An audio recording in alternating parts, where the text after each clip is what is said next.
The right to offend is not some pesky little part of freedom of speech that we have to put up with. It is the heart and soul and lungs of freedom of speech. It is the coursing lifeblood of human progress. It is the instigator of liberty and modernity and science and understanding. What a laughing stock today's student leaders are, that they can so casually dismiss the right to be offensive without realizing that their lovely, enlightened lives are the gift of individuals who gave offense. Offensiveness is not just something we have to begrudgingly accept. Offensiveness is the motor of human progress. Now broadcasting from the Right to Offend Media Studios in sunny South Florida, bringing you the latest in politics, current events, art, and pop culture. This is the Whitfield Report Live with Sam Whitfield. But giving offense is good. In fact, it's essential. Well, giving offense is good, and let's see. Who should we start off by offending first? Oh, I know. Everybody. Actually, I have a book promo to start off. Not for me, though. We'll get to that in a sec. But Huge shout out to big friend of the show. You had a big interview this week, Sam, and there's been books coming out. And so tell us a bit about your interview from this Monday. I thought it was great. Yeah, so thanks to everyone who tuned in to Monday's edition of the Whitfield Report, where I spoke at length with friend of the show, Andrew G. Nelson, about his career and life in the NYPD. As a law enforcement professional for his entire career at the highest levels of the NYPD. Yes. And then we talked about how he got into the NYPD, which, interestingly enough, a lot of cops I know usually join because they either have a family member or a close friend who joined, but he decided to join of his own volition when he was 20. When all of his other friends, he even made a joke that when all of his other friends were partying and getting drunk, he was mostly solving domestic dispute things. So but we talked about that. We talked about 9/11 and what that meant, that the impact that had on him. And we talked always about how he transitioned to becoming a writer. And all of you should check out his new book, Exposed King. And he had a lot to say about the Minnesota riots and what's going on there. And he even got a nomination for the award for last year for his book Awakened, which is a crime thriller with a vampire twist. It's so good. Yeah, my wife loved it. Mort loved it. I like his more traditional straight crime dramas. But that's the thing, is we're talking about a guy who writes prolifically about law enforcement and his career, a lifetime of experience and something to be proud of, serving his community. Yeah. But absolutely. So props to him. Everyone go out and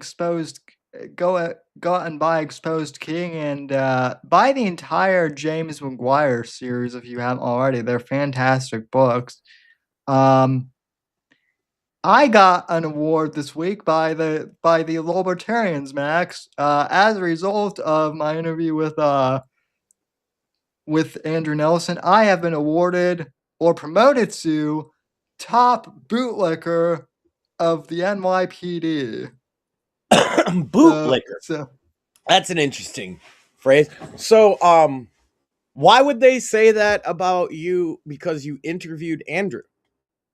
Well, because I've shown respect for law enforcement, and right, libertarians are retarded. I think, well, I've certainly said on the show before that I think corrupt cops are good. I think, like any group, it's unfair to Andrew Nelson, when he was on the show with me, we had that discussion about he also doesn't like police corruption, and he pointed out a few ways that people weren't even talking about corruption.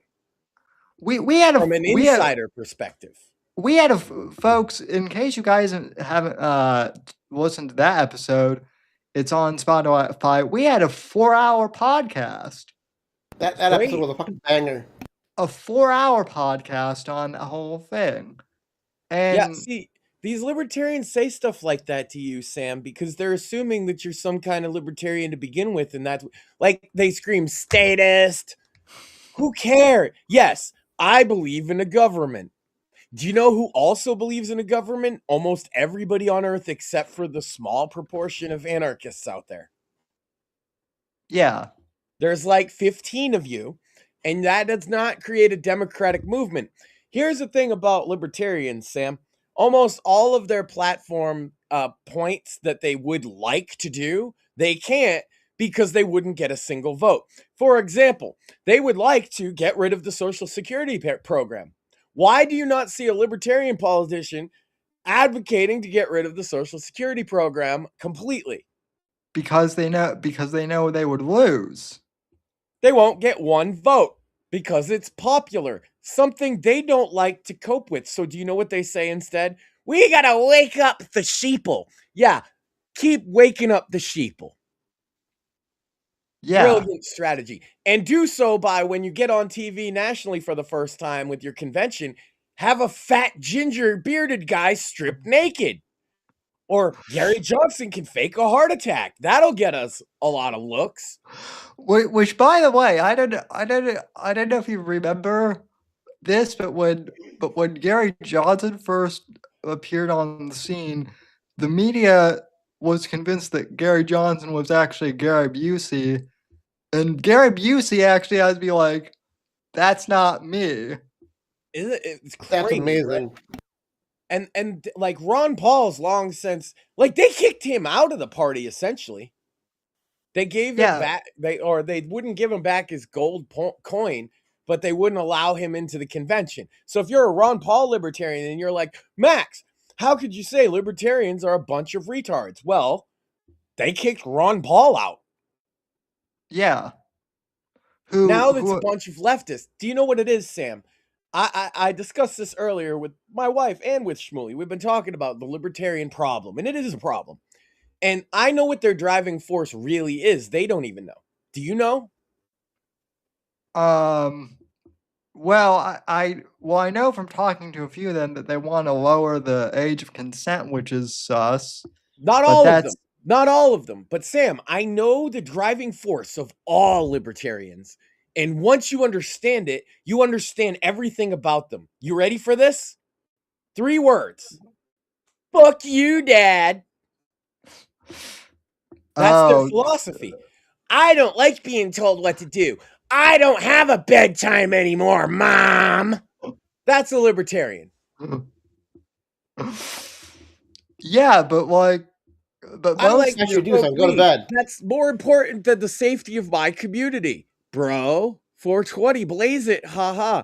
Oh, now weed's off the table for an issue for me. So what do the libertarians push? I know you talk about the age of consent, but I know what the actual parties thinks their big hot ticket issue is, Sam. You know what it is?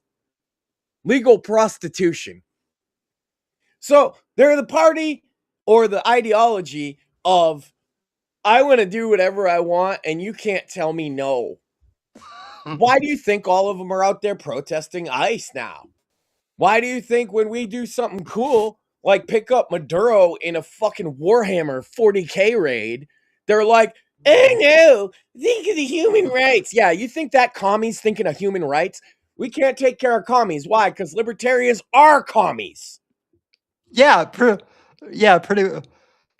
much. I think about Maduro, libertarians. I think we had a commie, we put him in a helicopter and we didn't throw him out. What the fuck? Yeah. No, you understand what that fucking man did to South America? Oh, he and his fucking predecessor Hugo Chavez as well. I mean, thousands of people just disappeared I'm off down the for the face. Boricuas out there, the boys that are fucking just living a fucking life in these crazy ass countries run by communist fucks. I like that we took them out of there. Maybe they got a chance to not be communist fucks no more. Yeah, I don't know if I don't know if you saw the video, but I don't know if you saw any of the videos, but I certainly saw videos of Venezuelans crying tears of joy that Maduro was gone. Yeah, And well, I got a video for you, Sam. Speaking of law enforcement, oh, we're bootlickers. Did you see the video of the large gentleman from the Department of Prisons, I believe, I don't want to get that wrong, who ended up defending a fucking building from being a hotel, a Hilton hotel, from being torn apart by these libertarians? Did you see that? I didn't see the video, but I did hear audio because our good friends at the Fake Untitled podcast actually reported on that Well, he live only as said it was. one thing, but it's a long ordeal that he went through, Sam. And the cops only showed up after everything was all said and done. He said one thing, and that's probably what you heard. He made one message to the media. Where are the local police that should have been? He didn't even say, that's all he said. Where are the local police? And then I'm going to continue from that. That should have been there to prevent vandals who think they're fucking freedom fighters from tearing up a fucking hotel. Well, I would have an They answer. broke that man's nose, Sam, with a heavy object they threw at his face, and he still stood there, one man with a fucking shotgun, and held the mob off. Well, and all he asked for is, where are the police? I actually have an answer to that, Max. So supposedly, some of these allegedly some of these police officials are activists who are in the group chats with Brian Krasenstein and I understand that's the thing, but it was a simpler answer than that, Sam. You're looking you're can of soda on me. Do you know what the reason was? It's because Tim Walz and Jacob Fry told them, no, you're not allowed to help federal law enforcement. This is an act of the government openly. This is an open act of sedition, in my opinion. And yes, we here respect law enforcement on the Whitfield Report. You guys haven't figured it out how many fucking cops we've had on the show, federal agents? Federal, local, sheriff's office. Yeah, we respect hardworking guys who try to make their community a better place, like law enforcement usually does. Yeah, I'd say we're pro Leo at this point. Yeah. I mean, we have a reputation when we see corruption, we call it out on law enforcement and in government. And right now I used to write for copblock.org, Sam. I have bona fides. And the anti-cop, anti-corruption thing, I have bona fides. I've been fighting police injustice my entire adult life. You can check that out. Okay, that's my issue. That's what motivated me to get into politics more than anything else, because I was the victim of police abuse. And so I understand what police abuse is like. I've witnessed friends be victims of racially motivated police abuse. My black friends getting targeted because they're my black friends. What are they doing out there? Why are they? Wow, oh no. Well, what was he doing? He was playing D&D with us. Right? Wait, so you mean to tell me that your black friend did not attempt to run over cops at a stop? Right. At a stop section. Nothing even remotely approaching that level of thing that's so. No, they harassed the shit out of him all the time when we were walking to our D&D game. They're like, what's the dice for? Like he's running a gambling ring. We were in 7th grade, bro. So there are cops out there like that. Oh, sure. But you got to understand that, if you call it out when you see it, that means that most of the time you're not seeing it, which means that it's actually probably not most of the time. You see, we have a recency bias and a negativity bias in humans, generally speaking. Yeah. Well, and we also have a social media bias where if it's not on social media, bad cop porn sells, Sam. Oh, people love them some bad cop porn. It sells big. It sells big time. And I don't mean literal porn, obviously. I mean caught behaving badly. Oh man. And the more violent and the more over the top and the more crazy things that get said in the video, the more it's going to sell, which is a problem, obviously. But that feeds into that recency bias that people have because we're fed a stream of bad cop porn. I've made this point before. I think I made this with Andrew Nelson. We're fed a stream of bad cop porn, and the message from the left and from the libertarian leaning right for the most part, and the libertarian left as well, but like that's included in the left, right? All libertarians and leftists are like, you should hate cops just generally, ACAB, all this stuff. We've been violently against that, so to speak, with our rhetoric since the beginning. We do not hate police as long as I've been here. And as long as I used to argue with libertarians, they would call the troops. They'd say the troops are welfare horse. Yeah. Oh yeah. I've encountered a couple of those. Yeah. And it's like, dude, they think that the idea that you can't be anything but an anarchist or totalitarian, which is obviously thinking in absolutes like a retard or a Sith. But yeah. You know, retard. See, they say that in the movie because it's like code for retards. Because if you notice, bad things happen to Sith because they do dumb things. It's code for retard. Well, yeah. Right. So you follow the dark side and you end up retarded. And that's what these people are doing. They're following the dark side. And you got this lesbian laughing at a cop and bang. You know what I mean? And then I'm supposed to be sad for the dead lesbian. And it's like, I'm not sad for the dead lesbian. In fact, frankly, more of them need to have these severe instant consequences inflicted upon them on the spot for this to stop. Because that is we cannot have Andrew Nelson also wrote, I've been promoting it for a couple weeks now in preparation for Exposed King. He wrote an article about anarcho-tyranny, Sam. Yeah. Oh yeah. Yeah. Which everyone should check out on X. It's fantastic. Yeah.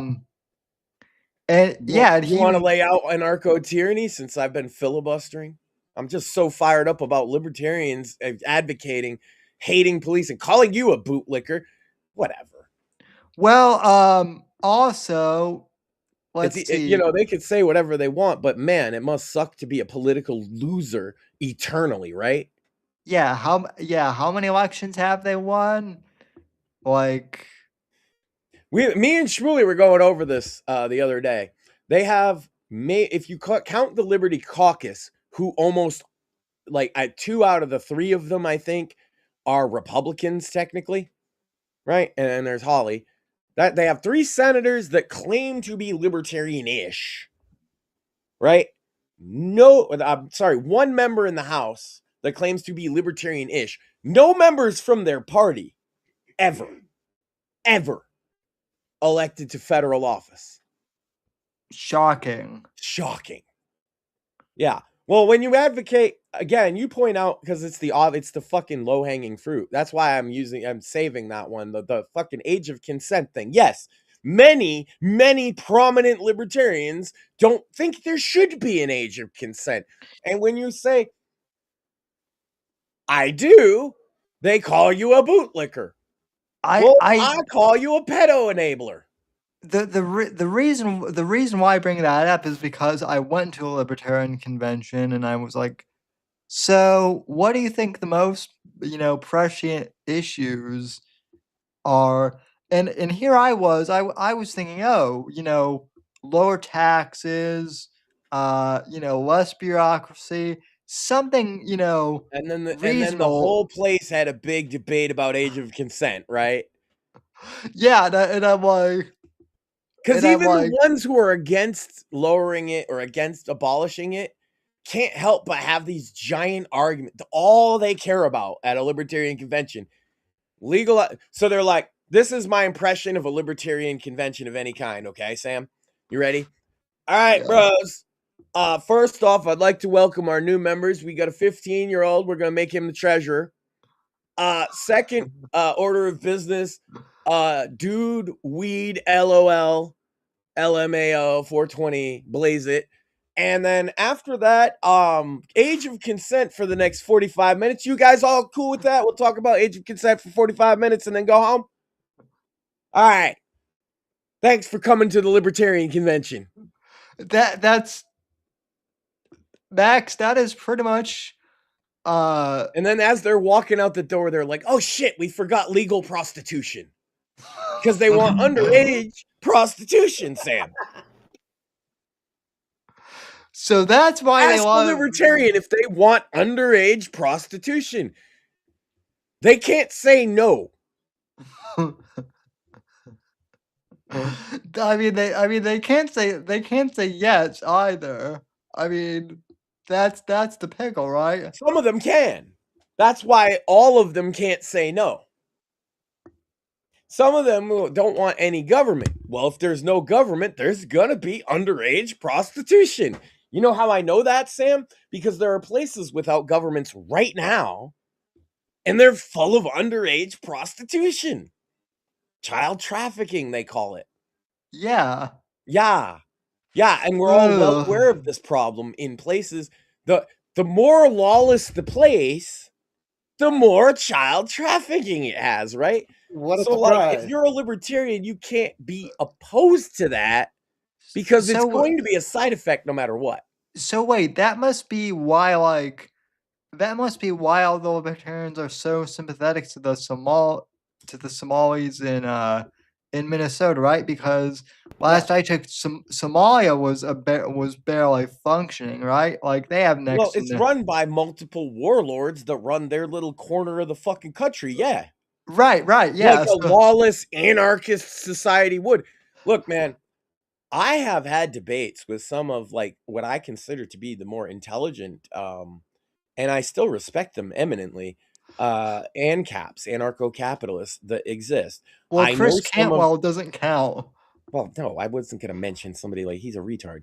I was talking to like Hans Hermann Hoppe and he's a gay retard. The guys over at the Mises Institute, Tom Woods, Asa J, who I consider a good friend. He's dropped out of like the political, talking about it sphere, but the man was brilliant about this stuff. But at the end of the day, none of them can really combat the argument that, yeah, like kind of what you want is like child prostitution. Yeah. And they're like, well, people would pay to stop that. And I'm like, yes, they do. It's called a government. Yeah. And then the other ones will say, people won't pay to stop that. And I'm like, yes, they do. It's called a government. Yeah. Now, let's talk about taxation is theft, Sam. Yes, it is. Libertarians, I'm going to give you a bone. Taxation is theft as theft can be. And you know what? We sign up willingly for that fucking deal, all of us. Yep. And you know why we do? And you know why you're never going to abolish all taxation? Because society would basically crumble. Not even, you're thinking too big. Oh, unfortunately. You're thinking way too big, Sam. That you don't even need that. Society crumble, that's an existential threat. You get more out than you pay in as an individual. Libertarians, tell me that's not true. All right, debt spending. All right, debt spending is real. So they can spend us into debt already. Oh, isn't that weird? Sam, did you know this? We're at like $40 trillion in debt. And hey, the sky didn't fall down. We're not fighting each other for scraps. So I'm sorry, Tom Woods, you're not as smart. I'm sorry, libertarians, you're not as smart. The collapse did not come. You mean you're always telling me and everyone else the collapse is coming, libertarians. The dollar's just going to go to zero. And then Bitcoin's going to replace it. Dude, people think Bitcoin is a joke. Well, it's fine. Yes, it's worth money, but normal people think all crypto is a scam now. Yep. Well, Max, I just have to ask: Have you invested in XRP? I keep hearing that one is going to be the one that really takes off. I like Monero. Okay, and that's the only one I like. Only one. Only crypto I believe is a viable anything other than a Shout scam. out to Tim in the chat. Yeah. Oh yeah, shout out to Tim. See, Tim, even look at his candle, ANCAP Dalek. He's an old school homie. He knows what I'm saying. Like, he was one of those ANCAP guys. He hosted a hangout for a lot of them, and he can tell you, I was arguing with libertarians since day one of me doing this shit. Yeah. So saying statist or bootlicker rolls right off my back. I've heard that a million times. So does fascist and Nazi. They're all the same. Yeah. Yeah. If someone wants to call me a bootlicker, I'm like, okay. So I'm not. I'm an individualist, and I'm a strong believer in some of the same principles libertarians claim to espouse, right? But like, I said it last week, you know, loud is the rattle, strong is the bite, fierce is the bite, right? Libertarians, that ain't them. Loud is the rattle, sure, but they never do shit. No. And when they do shit, it's stupid shit. Like, let's look at Free Keane, right? Ian Freeman and all them. What did they do? Like, what activism did they get up to?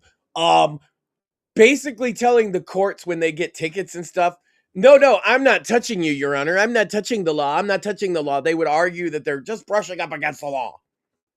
Great. So you annoy your local law enforcement. Yeah. Then they would smoke weed in the town square every day to protest that. No cops ever come and arrested them. They would do this every fucking day, Sam. And they claim, this is libertarian mindset. They claim oppression. Right? This is a big issue. The cops know you're going to come out at 420 and smoke pot, guys. They just can't be asked. That's not even a win for these fucks, right? Yeah, they have other. It's, you know, it's a resources thing. They have more important issues to deal with. So, no, or some of the tactics that we see modern leftism using in Minneapolis or just online in general. Libertarians invented that shit, like tactical ignorance. That's the libertarian thing, right? Because they pretend they don't understand how society works, because that's the only way that they can convince you of their ideology.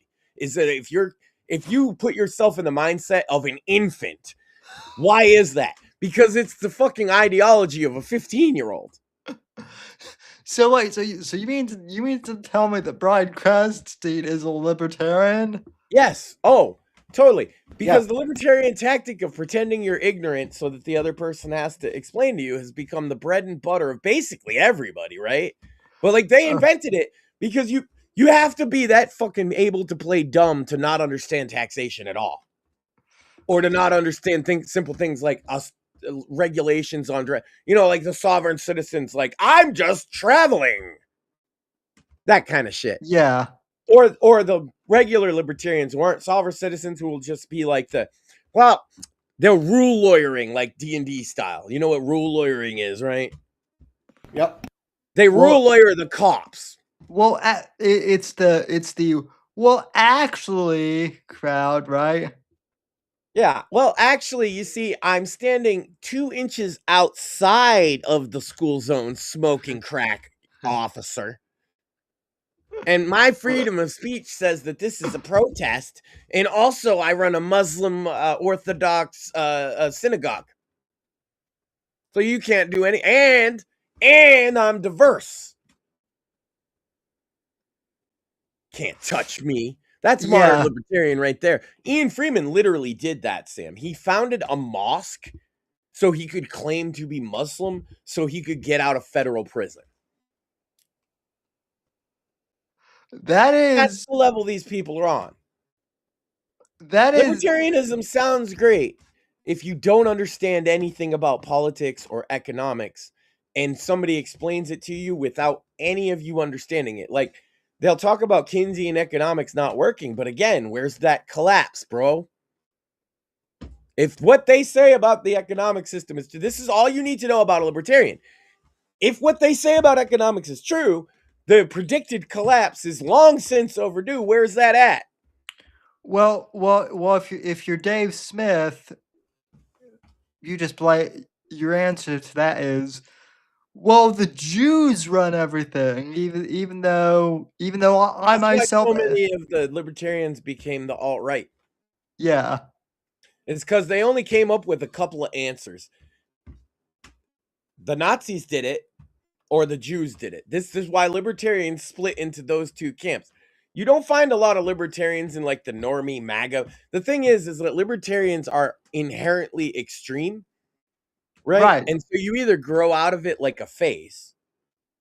A lot of people have a libertarian phase. It's okay. I forgive you. But it's not a phase, Dad. Yeah, the problem is when it's not a phase libertarians, right? Because then they start acting out at school, right? And they get themselves in trouble. And the next thing you know, they're inspiring other libertarians to drive their car at a federal agent while laughing. Or, crazy scenarios like that. Who the fuck would do that in a right mindset?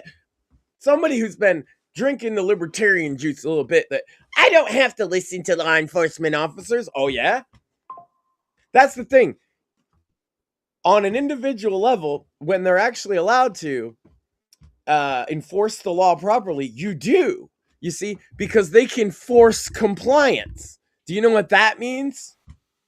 That means using force. Oh no, libertarians. Oh no, they're offended. I said using force. Yeah, the state can use force against you. What are you going to do to stop that, libertarians? You've been trying this game. You've had terrorists, right? You've had guys suing them in the courts to not pay their taxes. You've had your, I'm going to run all of my stuff through crypto. You've had your privacy. And what do you have to show for it, libertarians? Where's your little utopia in New Hampshire? Everybody there hates you. Well, Max, to be fair, there was that one libertarian guy who thought it would be a good idea to bring a Sig Sauer to an ICE checkpoint, and he exactly. Yeah, and then obviously escalate a situation that he knew was tense, like a retard. Frankly, Sam, I think that we should round up more of these people, and I think that we should play the same game, Sam. We don't necessarily understand the letter of the law either, but we know that what you're doing breaks it. How about that? Well, suicide. I find that suicide by cop is. I mean, I don't know if that guy was suicidal, but like, it kind of seems like that's what he was going for almost. Like, well, there's not a downside for them to do it because they get listed as a martyr and shit. Right. Now one guy lit himself on fire. Remember that? No, nobody does. Imagine that. He lit himself on fire. Nobody even knows what for anymore. And certainly if they even remember it at all. And you definitely don't remember. 100%. I can prove you don't remember. Because do you remember his name? No, I just remember that a guy lit himself on fire. That's literally all. He lit himself on fire for a cause, presumably, right? What cause was that? Palestine. You think the Palestinians remember his name either? No. You think anyone does? Maybe like a fucking federal agent. So his family writing the reports up. Oh, Craig coming in with bangers. The guy who lit himself on fire was a pretty good guy. Yeah. That is. I don't think we hate libertarians enough, Sam. No. That's all I'm trying to get across here. I think we need to hate libertarians so much more. Well, Max, I want to take up a suggestion. I think we need to tread on them. Specifically libertarians. Well, not only that, Max. Just to see what they'll do.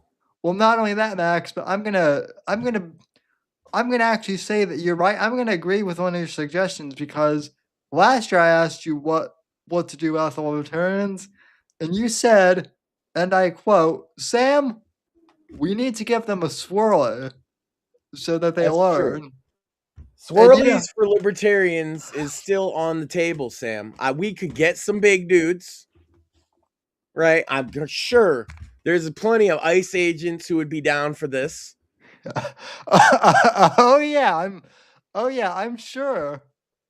We're just gonna make sure that every libertarian, like you registered libertarian, not currently. I mean, only currently. It's if you registered 10 years ago as a libertarian, you get passed. You register as a libertarian now, today, unfortunately, we're going to have to stuff you in a locker and give you a swirly. It's for your own good. It's like making you eat your broccoli. Right. It's got to happen. Now, to be fair,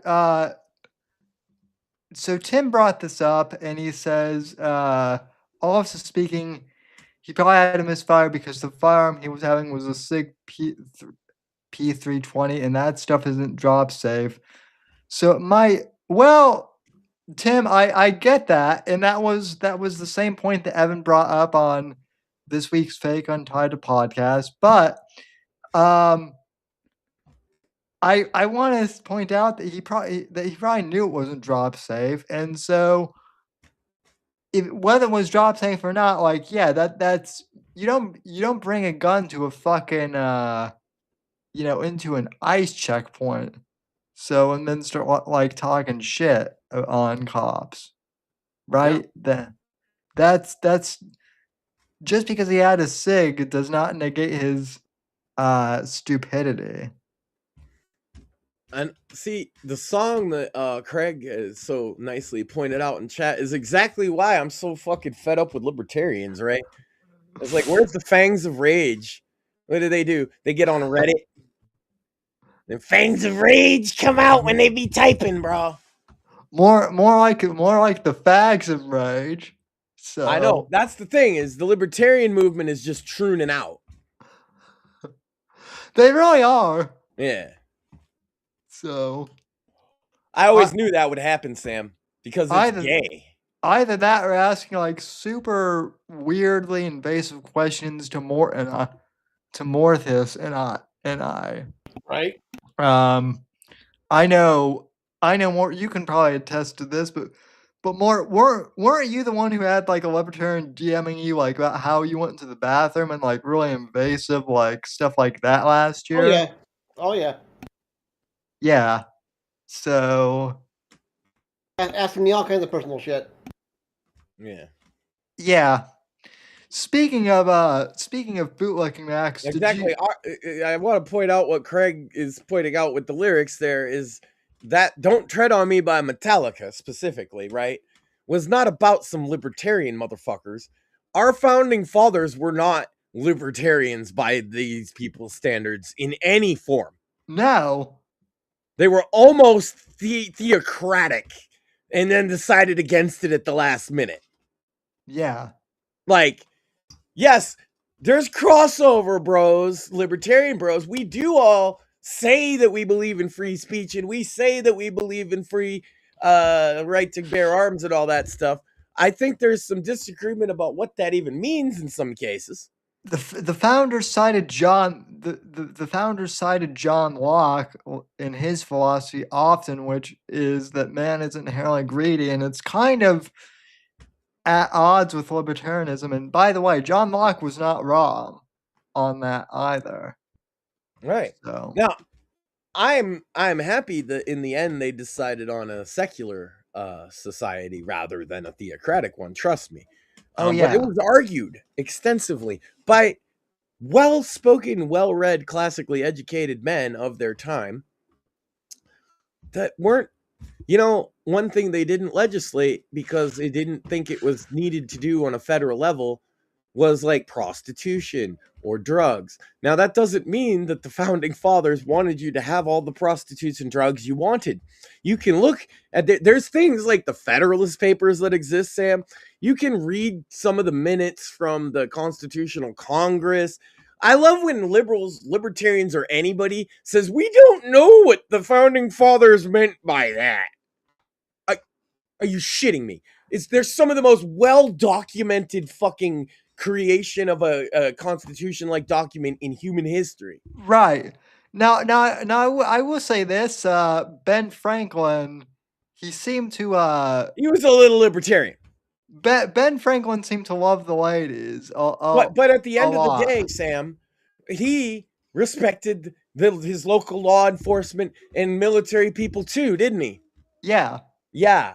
So at the end of the day, and also believed in public utilities. Can you believe that? Like a hospital or a fucking school that's paid for by a collective taking up a collection. Thomas Jefferson did that too. Oh my God, they're not libertarian. Guys, it turns out the whole thing's fascist. So, also the one I love that libertarians always bring up is, well, Andrew Jackson was a libertarian. It's like, well, Andrew Jackson believed in a strong. It's true that Andrew Jackson didn't like the idea of a Federal Reserve, but Andrew Jackson also loved the idea of a strong military, just like Trump. So, and yeah. Also back to the point about the SIG 320, the P320. It does seem like we got another comment about that, and I have heard that same thing, is that they are not the most safe carry out there. No, not at all. Trying to be careful because I'm not I don't carry or nothing like that. So I don't. But maybe somebody out there will defend it to the death. But I have heard multiple people complain about the reliability of as a side carry, all day carry, that Right. Yeah, firearm. I'm not disputing any of that, because yeah, like everyone I've talked to said that they're horrible guns for that reason. That actually kind of proves my point. But then you have all the people more that reason will not say to bring everything them. is shit though too. So I try to be fair about it because I don't know. Like, you know how people are. They'll be like, they pile on like, oh, this thing is bad because we all just decided it's bad. And so I don't want it to be one of those situations. But I have heard about it. It's not they're worried about firing it or have misfired it because of carrying it on the hips specifically. Yeah. So apparently Craig wants to come in and. Well, I only talk about true stuff, Sam, that I can confirm. Like now, the lizard men, I can tell you a lot about, and the Andromedans. And I've made accords with the robots. Grok and I have a bit of an understanding now that I hate him, but I'm okay with him being for now. Well, that's good. He's more helpful than the cat ladies in Minneapolis. Now, them you can throw in an asylum. Grok, though he is mentally ill, he should be free. Nah, put him in chains. Now, Claude, I think he's a sociopath. You gotta lock that bitch up. Well, I mean... And Gemini, it's in the name, man. Gemini is a schizo, clearly. Well, I mean, Claude has the name of a Frenchman, so that's not, like, surprising at all. Right, he's terrible in every way. Hold on. He's a Frenchman. What century of France? All of them. What kind of cheese-eating surrender monkey coward are we talking about here? I think Claude is like World War II. He's not that era. short Napoleon. Yeah, it feels like a post World War II French name, doesn't it? Like a 50s Frenchie, the kind with a beret, just to be a stereotype. He's eating a baguette. The cigarette on a fucking spire. Going, oh, and you're just like, I know you killed your wife. The fucking guillotine. We all know it. So the SIG thing, I can answer that one. It turns out that the reason why the government did not abandon their contract was because the SIG passed all of the government tests. Fair. But the tests were flawed because you can drop it in a way that makes it go off. The issue is all of the tests that are described by the NIST standards, require it to fall on the front end of the barrel. So, like, you're pointing the gun at the ground, which is the rationale is that it is deemed the most likely way for it to fall out of your hand, for instance, or out of your holster while you're holding it or trying to reach for it. So you try to grab it, you fumble it, it falls in the front of the barrel, it doesn't go off. Great. The problem is if you allow it to fall on the back of the gun at a bit of an angle, such that it hits the slide just before it hits the tail of the gun, that can set off the bullet. And so there's a camera. And by the way, whether that occurred or not on scene, that was what was posited. Whether the gun had maybe gone off and caused doesn't really matter to me so much, because my druthers on this issue is very simple. If you're open carrying to these violent ICE protests, you're already kind of sus. Did you hear about the wait? So did you hear that this guy, one, he wasn't a nurse anymore. He was not employed at the time. Two, his parents had been begging him not to do this shit on his phone. In text messages. This is all stuff that's come out since. And that's the sad fact of all of this shit, even with Renee Good to some degree, is that there are people harmed that had nothing to do with it by it. They cared about this guy, and he fucked it up. And like anybody in his friend circle, his family circle, like there's people there that are going basically like there's only. I'll say this: iRobot, main character. Somehow, I told you so. Just doesn't say it enough, right? You can't go up and scream at a casket because the guy's dead. You can scream, not going to hear you. Right. It's not going to be. There's no redos. There's no game over redo. A second life. The last thing you said to your wife is "Drive, baby, drive," and she did. Right. Exactly. Yep. Yeah. Well, and the other thing too that Andrew Nelson brought up when I was talking to him is all these people are like, well, if you look at the video, at the surveillance video, clearly the cop could have jumped out of the way, and it's like, well, these cops have to make like split decisions. Okay. And and they have to have eyes in the back of their head in all directions at all times, and like the standard put onto these law enforcement. It's a lot of people pretending they don't understand things. Well, it's also armchair quarterbacking too. It's like but now, to be fair, the guy was out walking around the vehicle, was not situationally aware in a way that would have kept him from being harmed. She backed up the vehicle and then pointed it towards him, so he did not necessarily cross. He did, as much as he was walking to the side and did cross under the path of the car was turning towards him. So, like that, if both of them put each other in the same path. Like that was not a one or the other one did it. You know, shame on him for being the responsible party and for putting himself in that position in the first place by not staying immediately to the side of the vehicle, but that's on him. Sam, it's on her for running into him. I'm going to speak on behalf of us officially here.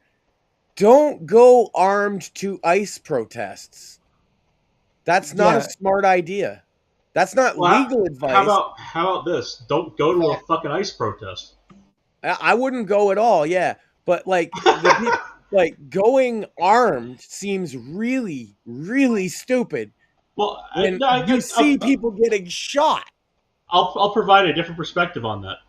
I think being armed around those people is perfectly sane, rational, and reasonable. Because they're a bunch of unhinged fucking lunatics. Yeah. Now, the fact that he happened to be one of them, they're acting that's his problem. And the law needs to be enforced. Did you see the video I was talking about earlier of the agent? He was from the Department of Prisons, not ICE. Yeah, the guy who got hit. Yeah, and he was defending Hilton by himself. Right. And all he said, his one message was, "Where is the local PD?" Yeah, and where are the cops? Yeah, it's like, oh well. And it's just a bunch of press standing around going, "I don't know. Let me get my thumb out of my ass." Yeah, Jacob Fry and Tim Walz told the cops not to help federal agents. That includes all of here's them. what was worse: they showed up and they turned around and they left, and Because that it was was something. federal agents. That's why they left. They're So instructed. See, Sam pointed out that there might be activists on the police force. That's probably true. oh no, there's But they're definitely activists in the officially police force during the signal chat. We were talking about this Yeah. on the podcast this weekend. Yeah, And But what I'm saying is they are officially ordered by the mayor not to correct. aid federal law enforcement. They saw feds standing and policy. they turned and walked away like cowards. There's sanction. It's a sanction. So that's the thing is if a cop. This is why so many of them left the police force and joined ICE. Like 60 or 70 of them in one day left and joined ICE. This is the reason why. They are ordered to not do it. What happens is if they defy the order, it doesn't matter if someone else is thankful or not. They launch an internal investigation for violating departmental policy. They get kicked out. They lose their pension. They're not employable as a police officer anymore. Right. Like anywhere. So you might or might not be an activist. That's irrelevant. Your entire life is at stake of you not rocking the boat as a cop in most cases. Yeah. Like you lose your pension. You have to start over on pension if you can get employed as a cop again. You have to probably leave the state to do that, which means on a different state's pension plan, you have to put in another 20 years. If you're at like 15 years in, anywhere in that range, you're staying steady. Yeah, it's like if you start off as a cop and you get through 5-10 years, and then they say you lose your pension, that's like your one redo ever, because then you got to move states. You got to reapply. You do the whatever. You get on a pension plan again. 20 years before I can get it. That means that puts you at 30 years on the force. Your useful working life in general, give or take, is on the order of 45 years. Yeah, and it's right? That's 20 to 65, right? Generally not the most fulfilling work in the world. And yeah, you gotta be a grunt again. It's a grind. Oh yeah. And now you're out there getting, Karen screaming at you, people beating drums while you're trying to sleep. They're tearing up the fucking lobby of the hotel like a bunch of animals, which, yes, I think everybody involved in that should be identified. Well, if we could do that for J6, why can't we do it for this Hilton? Oh, yeah. Well, that's the thing is this is why. So this is the funny thing. Now, Antifa figured this part out a while ago. Your phone is a tracking device. This is how they went after so many people like January 6th. Is they had the phone tracking data. They knew everybody who was like where they were and when, more or less. They had tower triangulation. It's not that difficult. They're also less concerned because they generally have favorable prosecutors. Yeah. But so what I'm saying is that the Antifa have to worry people about being tracked, because if they get tracked and they just get a slap. Yeah. Anything that's not like a major crime, it's not even going to get they're not even going to get booked. And if they do get booked on a major crime, they're going to get away with a plea deal and a slap on the wrist. Well, they will get booked for a lot of the minor stuff, but a lot of stuff other people wouldn't get away with. They'll get booked for minor stuff if it doesn't require like a trial and jail time. They'll book them for like, we can keep you for they'll do summary and they'll do like magistrate, whatever. But what happens is they have lawyer guilds things that'll do pro bono, and then they also have legal fee funds. And this is an international. Harris raised money for this during the George Floyd riots. Exactly. Yep. This is international shit too. It's not just domestic. There's international funding on that stuff, which is partly why it needs to be tracked and gone through with RICO. Like they really do need a hammer on this, and like they're starting to get to that point where they can, especially with the signal shit being dumped. Now I have a kind of a hardline stance, but hey, I've laid out I'm anti-libertarian, so I don't care what they think. And I think that some of these protesters that are just being disorderly in general need to be put on mental health evaluations.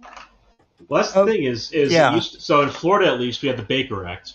I think there's I don't know if there's a federal version of that, and most states have some version of it. And at least in Florida, it's a 72-hour evaluation hold. There is now. And I think a lot of other states have it 48 or 72. Okay.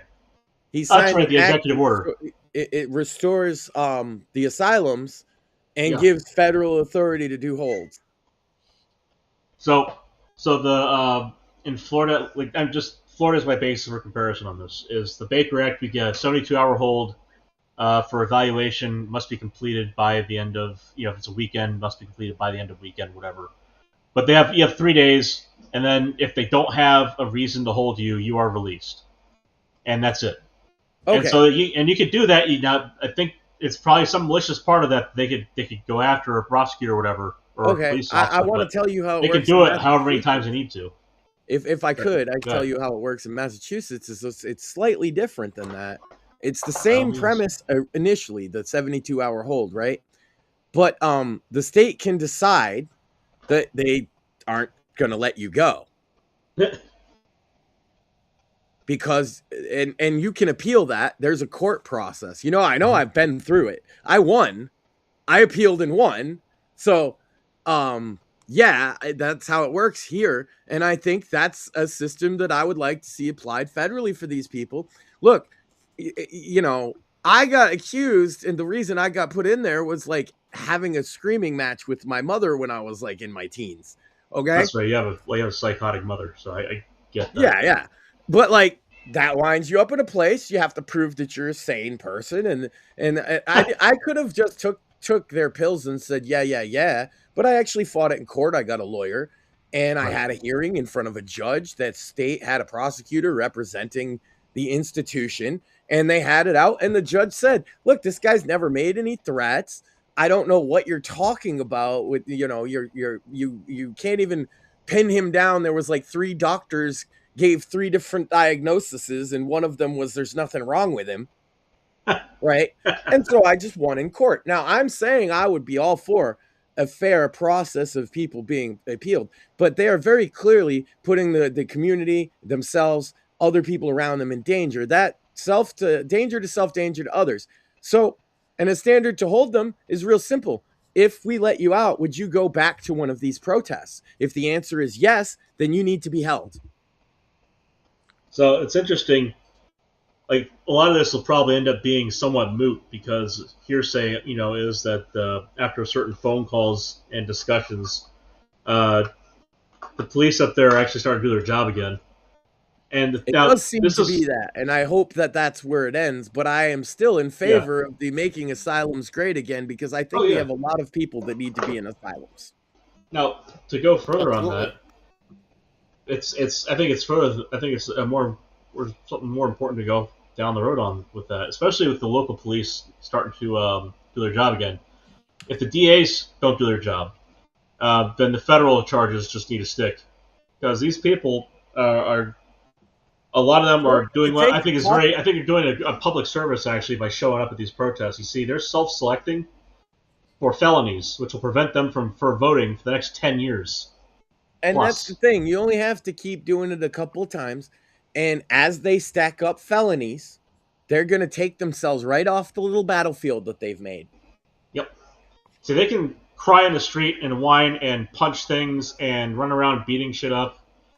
If they can't vote anymore, their veto is gone. Right, and what I'm saying is their veto is gone. Saying they shouldn't be allowed to do that either. The moment they're punching things and tearing shit up, throw them in the fucking nut house, because you're acting like a crazy person. I don't know. You got a point there. I'm just saying that the silver lining to all this is that the part where they're doing that to change policy. And especially because they got someone like Trump in the White House, like 49 other states, and then all of the territories are not going to give a shit about one state throwing a hissy fit. Do the same thing, same perspective with California, New York, whatever. Nobody else is going to care. It's fucking up so per capita, pick your demographic, whatever way you want to cut it. Texas and Florida are doing more ICE arrests, more ICE raids, more arrests, more deportations, etc. Than Minnesota. I'm in Massachusetts. They're fucking deporting the shit out of people here, and we don't have protests. Exactly the point. What I'm getting to is that pick your demographic. And on a per capita basis, so normalized, population to population, apples to apples comparison in terms of figures. Again, pick your demographic to however you want to cut the population. they are deporting more people in Texas and Florida than in Minnesota. Minnesota has a problem because of something besides the deportations and the people they're rounding up. See, and it's very clear that it's not the people they're rounding up. We only got a little bit of those problems, so we're able to actually functionally deport some people without these massive protest issues. Right. Like, people understand, for example, in Boston, if you act a fool, and maybe this is where my mentality comes from, if you act a fool in Boston, they're going to find some way to lock you up. It'll be a mental health, it'll be a jail thing. They will lock you up for acting a fool in Boston. Well, again, deportation and remigration, all that, like these are just getting rid of the illegal aliens. And remember, they're not migrants, they're not immigrants. Immigrants are invited. That's the other thing. People just show up are aliens. I made this point on Twitter a couple days ago. The poor are sick of them too, because the poor understand that they're a drain on their resources that should be going to poor Americans. Whether you how you feel about welfare libertarians, that's how poor Americans feel. Now, here, to give you another bit of scale on how it's hitting everyone. So, and this isn't going to do anything as far as privacy issues on my end. So, my health insurance bill went from about $570 to like $730 a month, just at right over the New Year's, and so that's brutal. People talk about all the money, and I never got the fucking tax break that everyone else got because I'm too poor to be helped out. I love that. I love that. Then you're too rich for this, and you're too poor for that, and all. I see. Yeah. I didn't get money, so I'm too poor to actually get a tax credit for relief. Yeah. I don't understand. I think it's like you have to be like 80% of the poverty limit. Too poor to save some money. Exactly. So I don't have to. So all that shit they're talking about in Congress about this, that, or the other of saving Americans money by giving them tax credits or whatever for the health insurance, I never got affected by any of that. So my numbers are even across the board for comparison. I will posit to you this: all of the money that these scumfucks have been siphoning off the system to send out of the country, that is the reason for the difference in my bill across New Year's. You look at this. It's not just corporate greed. That's the scale of the money they've been pulling out. Well, to increase the money that they're pulling in, Craig, this is an important one. I've been screaming for years about the fraud that's going on here that is very similar, almost identical to what's going on in Minnesota. And it's everywhere. Going to cost, even though we're a small state, our population is similar to Minnesota's. You think the cost is going to be about the same? I do. I know that our state already within the state budget planned to spend $1 trillion from our state budget over the next 10 years on migrant costs. So this is what I mean by the cost of it. That's not just insurance companies being greedy. They already got that with Obamacare. They got their greediness out of the way. This is them remaining solvent. They lost money, a lot of it, and they have to recoup it. And the only way they can do that legally is by being paid by Congress, which they're already getting, or getting paid directly by the people who are forced to use them. And the emergency rooms and urgent cares are being flooded with migrants who pays for that. Obviously, they're going to want the money to come from the government. So state hospitals, nobody else to pay. So all state hospitals and most private hospitals are reimbursed on a per bed filled basis. That means that if you come in and you're an outpatient and you get covered in the hospital, the inpatient bill will cover an outpatient no pay, so that somebody who has insurance or who is paying out of pocket, who is doing it the right way, is covering them. Yeah. And then there's the state level and federal reimbursements that come in from that. Right, so they can only cover so much. They're coming out of that same person through taxes. Now, keep in mind, Medicaid only pays, by and large, because they get to have. Remember, this is the whole single payer aspect, where they get to put their foot down, and the insurance company doesn't really have an alternative. So the Medicaid, sorry, not the insurance company, the hospital or the provider. Medicaid, generally speaking, pays 80%, and then the person who would have to cover the rest of it generally speaking, they are not liable. So that means that whoever the provider is gets fucked out of 20% of the price. And you can see which is this why the prices all reflected. go up. Look at the federal budget any year. What is the biggest slice of the pie? Oh yeah, exactly. Medicare, Medicaid, by a lot. If you don't believe, and people think it's defense, it's not defense. No. It's the not next been after that, you have since, like the 2000s. And the next after that, it's the interest on the previous debt. Previous year's debt. Yeah, interest payments are gonna the interest payments surpassed defense spending last year, and they're gonna be like an extra 20% above it this year. Yeah, and we've increased spending on defense. So we increased spending on defense, and it's gonna be larger still in proportion. Yeah, and so much of it is coming from, let's be real, what is the tantamount to welfare fraud for illegals? Well, so I looked at like what they said about. I want to give you for example. This is like a common thing around here. We know that these people are getting bussed in here from somewhere, right? They set up a lot of housing complexes right in advance of this that were supposed to be for high income housing, $2,500 and up apartments. I thought those were great. All the Section 8s and the $1 million housing. Yeah. And I said that's what they were doing. This is a Democrat ploy. They build these nice luxury apartments. Oh no, nobody can afford them. I guess we'll have to designate it as public housing. And then they did that just in time in my town specifically. Mom Donnie's trying to do that in New York right now with the whole that fucking thing where they have to spend so much time in the public market. They just flooded these with Venezuela. 36 months of bullshit. This is why I got assaulted last year by gangbangers from Venezuela, because they live in those apartment complexes. And they get a $3,500 SNAP card, essentially, from the state. Yeah. And then they like also $5,000 of benefits total, or more than that. SNAP food benefits equal to the top. And that's assuming they're only applying for these benefits under one name. Yeah. What's stopping them from doing? It's not like they fingerprint you at the welfare office.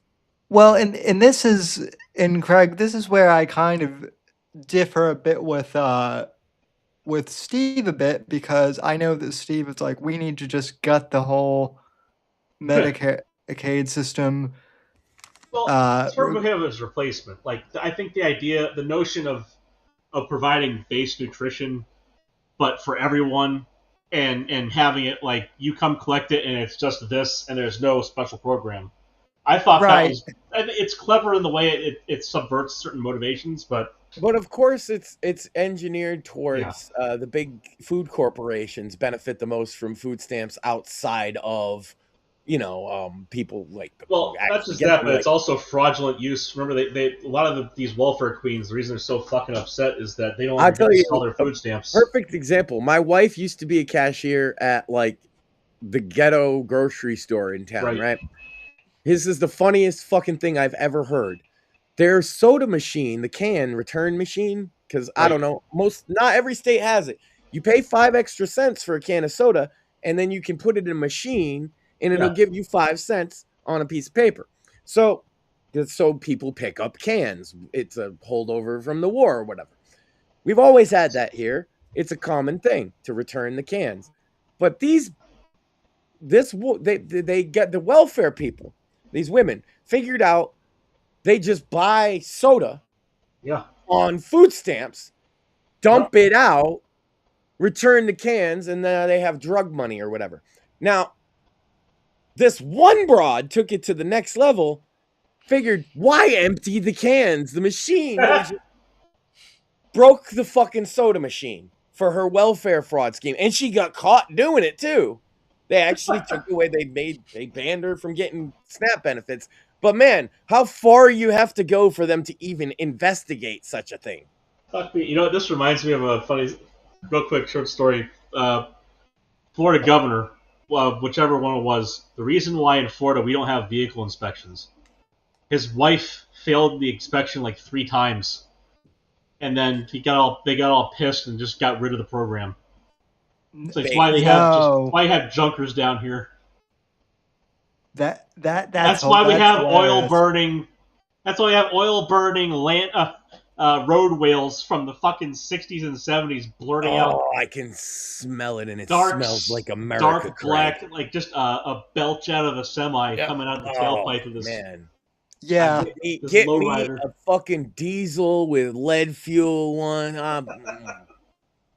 Now, like I know here in Florida, Craig, you don't have to renew your license or your ID for like 10 years, but then other states you have to like renew every year or something. Get this. It used to be that you would send in a form, and because so my dad let me see his license when I was younger, and I noticed that it was quite thick, and I was looked at the back as it's just a pile of blue stickers that were pasted on it, and I said, why are there so many stickers on your driver's license? Me being the intrepid, like, 8-year-old or whatever.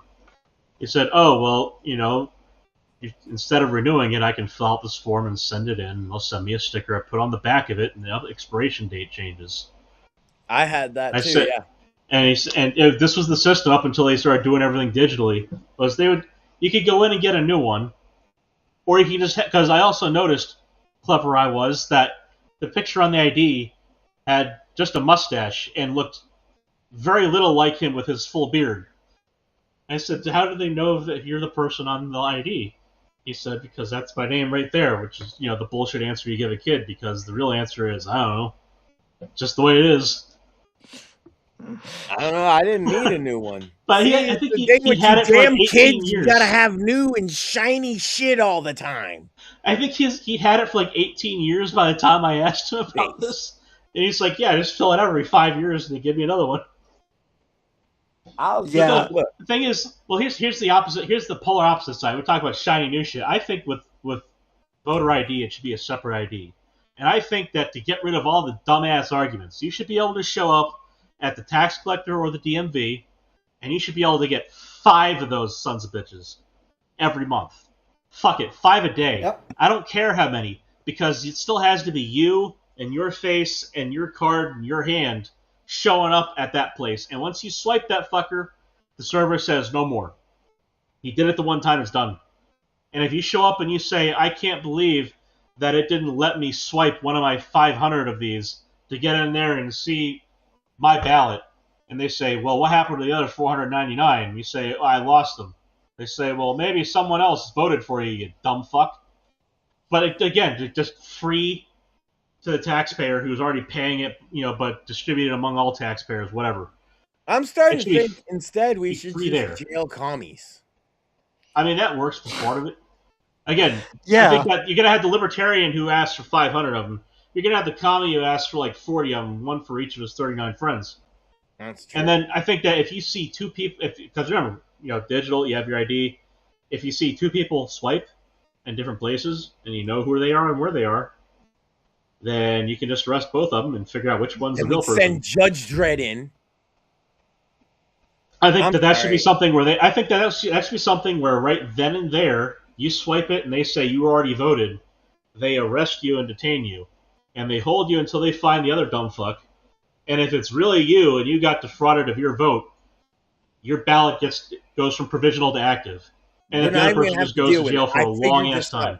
Craig, we're going to put explosives in each one. You can only swipe one. You swipe the second one. Let's just beat the clock, man. That's right. I mean, no, think about it. You can get 500 of them, but do you really want to? I mean, that depends on what federal building you're going to, I guess. Well, but you get only the one that blows up, right? I guess you can fill your pockets with them now. Right, right. I mean, you got to swipe it kind of fast. But, Craig, you're starting to sound like a Muslim here. I mean, Aloha snack bar or something like that. Comes up. I come up with a way to foolproof the election. He comes up with a suicide vest out of it. It's true, though. Look, all right. It could be more of a right-wing version of it. Let's talk Oklahoma. Oh, so on the fraud thing, talking about the national debt, I looked at what they said with the whole doggy revelations and whatnot, and the Medicaid and the disbursements, ridiculous amount of disbursements that are fraudulent across the country. Across the planet. All the foreign disbursements. And I gotta tell you that looking back through, like, just consider compounding interest year over year, and the fraudulent spending that we know for a fact has been a part of it. We're probably looking at a max behind you, dude. Probably looking at a max real national debt that is not fraud on the order of like 5 to 10 trillion. Probably less. Probably less than 5. I'm just saying, like, look, we're almost at 40 trillion, and I guess if you add in interest and whatnot, if like 30 plus trillion of that is fraudulent bullshit, like, we can't just tell our debt holders, sorry, Charlie, there's no reason for us to pay this back right now because that'll fuck us. Well, like, in the long term, the way we get that back is to find out where we got defrauded most, and to start just horrifically punishing those people. Well, I feel like this whole focus on the ICE raids in Minnesota. Oh, it's all a distraction. Yeah, exactly. Great things in the country, and it's all a distraction. Exactly. I feel like all the coverage of these ICE raids are ironically deliberately to shift the focus away from the Somali fraud. Well, it's not just Somali fraud. Like, keep in mind, there's also a lot of positive shit happening, especially with our foreign policy and the way we're dominating some other areas. Like the way we're building up tech, we're bringing in investments to this country from outside the borders, just to evade tariffs by doing shit here and employing us. We increased employment beyond predicted numbers. Employing Americans over 1 year, while kicking out like 1 million people from the federal government employment. Like, we got rid of Americans. Craig, you understand that's racist Nazi talk. Good, fuck them. So, like, I'm so desensitized to that shit. I've been desensitized to that my whole life, but like, it's just like, it's crazy that that's their rally cry still. Like, see, these are the communists. Communists killed 11 times more people than the Nazis did, and that's including the war numbers. They can shut the fuck up. I don't care. Yep. Like, I just do not. Like, they are better at democide than the Nazis ever could be. Yeah, that's why we hate them so much, is because we know that's probably in store for big mouths like me if they were to actually get their way. I'd be one of the air quotes dissidents. Look at what Russian communists did to Jews, and tell me how that's any fucking different from what the Nazis did to Jews. Like, the only thing that was really a big difference there is they didn't use Zyklon B. I proudly wear the label, I am a counter-revolutionary. If they're the revolution, I love America. I love the ideals it's founded on. I stand for that shit. Yeah. If there are problems, sure. I hate the people in charge most of the time, but like, it's just ridiculous. I'm not 15 years old, and I can separate. What happened after the World War II, and then during the Cold War, actually after the Cold War, we permitted the Nazis to come over and help us build NASA, and the communists to come over and help us build our universities. And we can clearly see how much damage one of those two groups did. The Nazis that we brought over were largely scientists who really didn't have any stomach for the death. We went to space shortly thereafter. Right, they could not stomach the deaths that were being caused by the government they were working for. They were, by and large, some of them just hated Jews, and that's a thing. But a lot of them were just scientists that were disconnected. To be fair, those ones would have ended up having to work with a lot of Jews, though, so that's a bit of a... Which is hilarious. Yeah. Actually, what the funniest thing is that 2 Jews kept Nazi Germany in the war for as long as it was, because Ostwald and Haber, for the Haber and Ostwald processes to make, from the fucking atmosphere, fertilizer, ammonium nitrate. They used that for most of their bombs because they ran out of munitions from having all their trade cut off. We tried the whole thing we'd done with embargoes and sanctions to cut them off, and they went, "Fuck you! We will consume the atmosphere to make our nitrogen." Which, by the way, is how 3/4 of the world's population consumes food today. If we did not produce fertilizer from the air faster than plants can, 3/4 of the world would not eat. So it's funny, just, World War II, 2 Jews allowed Germany to stay in the war and then happened to feed 3/4 of the population of today. Well, I'm saying if I was a Jewish scientist to end up working with one of the former Nazis, I'd be poking him so hard. I would be the most stereotypical, annoying Jew possible. I would perform my best Jew performing a caricature of a Nazi German. Of course. That's what I would do. I would Nagila, just humming it to myself, reminding him all the time how much he hates me. But that's how I treat a lot of people, Sam. But again, one group, we went to space and landed on the moon first. The other group fucked our entire university system. And tried to trans all the kids. You say that almost facetiously, but that's 100% accurate. That's exactly where Marxism got us. Like, seriously, this is something that I noticed. Facetious because the world we live in is already facetious. Oh, it's a clown show. If you're not laughing, you're crying, and that's the point. Oh, speaking of clown shows and Jews, this just did. Apparently, Candace Owens is now going down the traditional rabbit hole of thinking that the Jews are in charge of changing the weather. Oh yes, you want to know how? I saw that. It's amazing. Time travel theory, Sam. Obvious. No, this could tie into time travel too, because you see, Jews from the future who mastered the ability to tell water when and where it should do things, clearly traveled to the past to tell the snow on her tree to sublimate in the sunlight instead of melt. Because, being below freezing, it didn't melt. It just evaporated. Sam, can you check the anti-Semites for me and see if any of them have already come up with time-traveling Jews as a theory? And if not, we need to copyright that now. You know what? Here's one for you. Lucas Gage decided that because the gun went off by itself and the CEO is, I guess, a Jew, that obviously it was a Jewish gun that...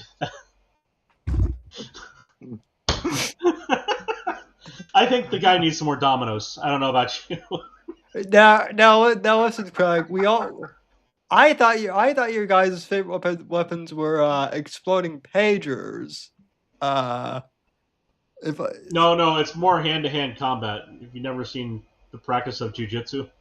Oh yeah, no, I've seen the idea. I've seen some jiu-jitsu because I used to work in accounting.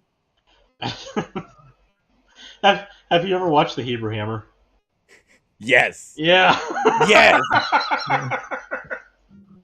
Yeah. That shit is fucking hilarious. Dude, I gotta Me and tell my you. brother, I remember that was like a Comedy Central movie, and we were like stoned as shit in the middle of the night, and it was like the Hebrew Hammer, and I was like, okay. And it's funny.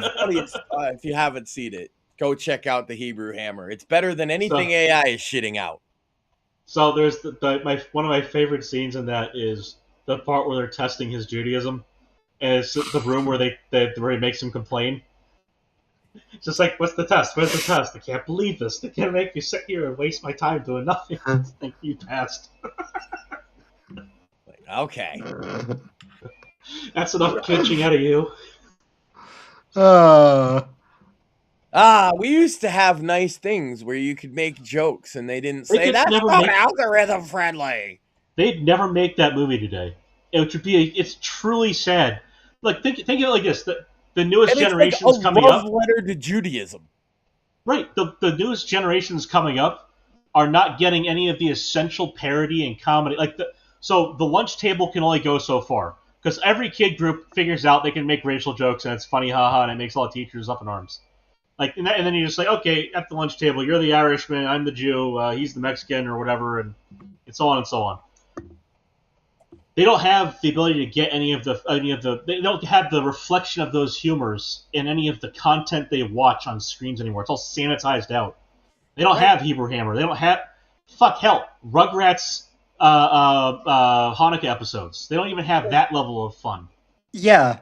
Because literally, like, Hebrew Hammer is funny because it's a Jewish superhero.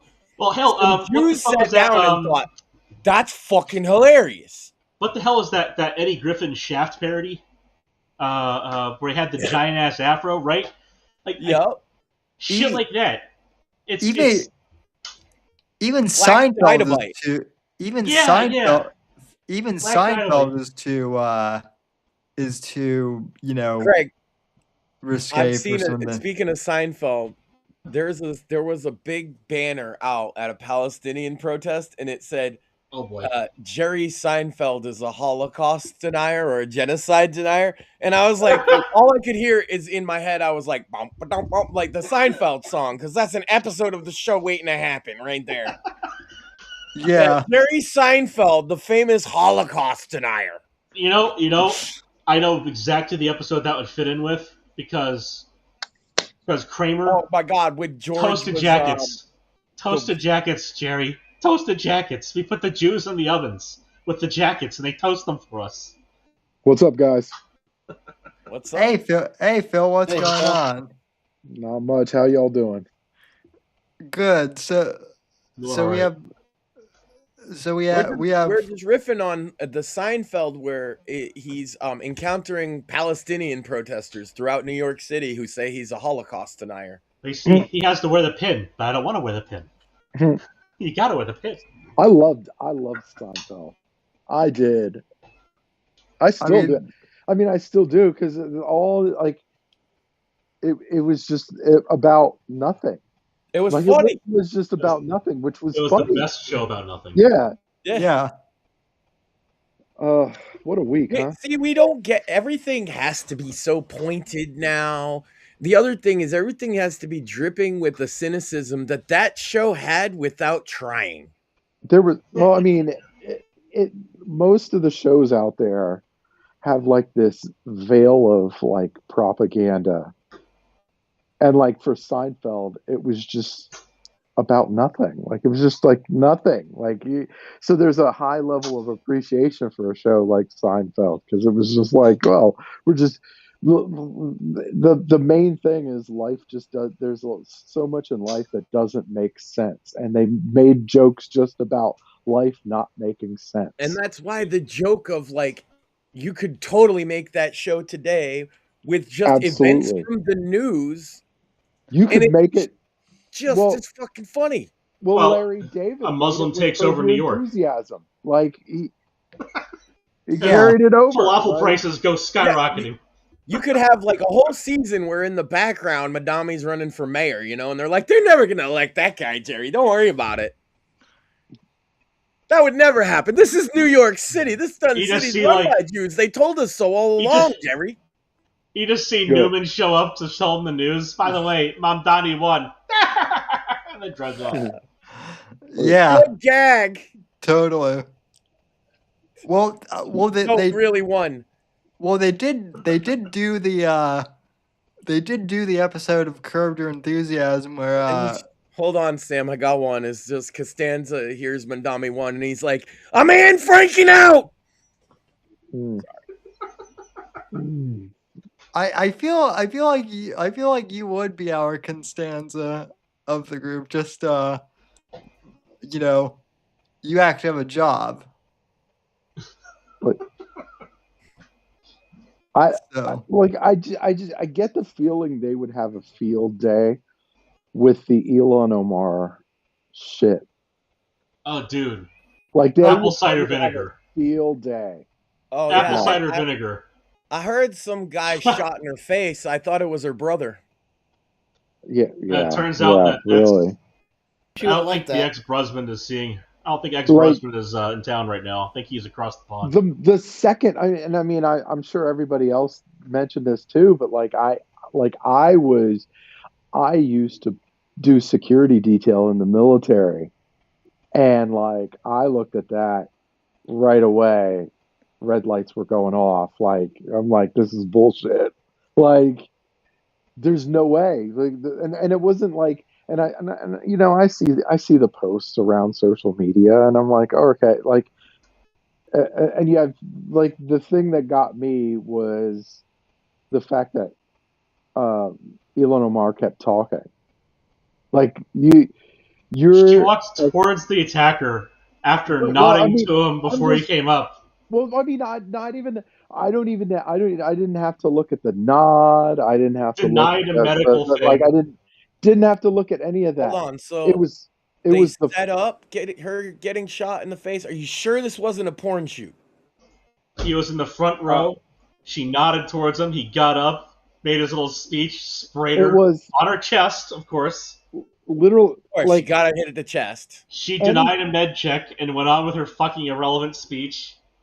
That's what did it. That's what did it for me, Yeah. right? Because Wait, anybody, It so was a Ilhan spiteful Omar, speech. the Muslim princess over here, had a wet T-shirt contest at her fucking press conference. yeah, Can't make Now, this shit up.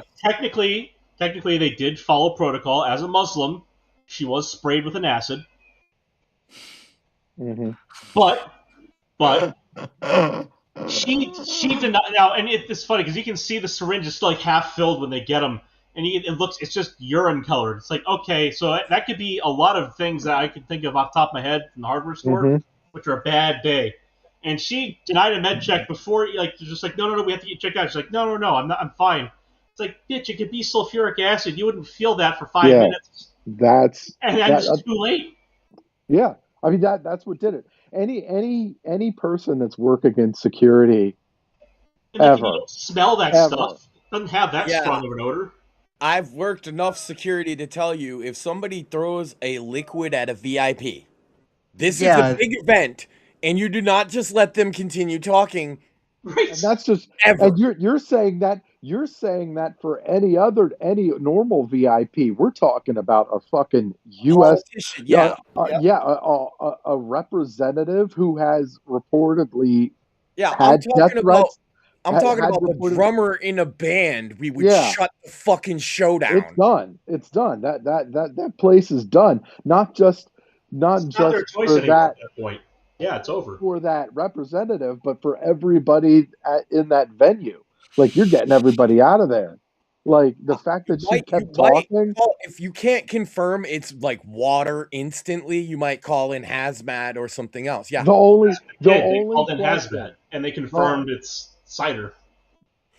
any security Well, worth the salt. The only way that this would not be a big issue is if they already knew that this wasn't a toxic liquid. Correct. Not just her, but the security people. Yeah. Right.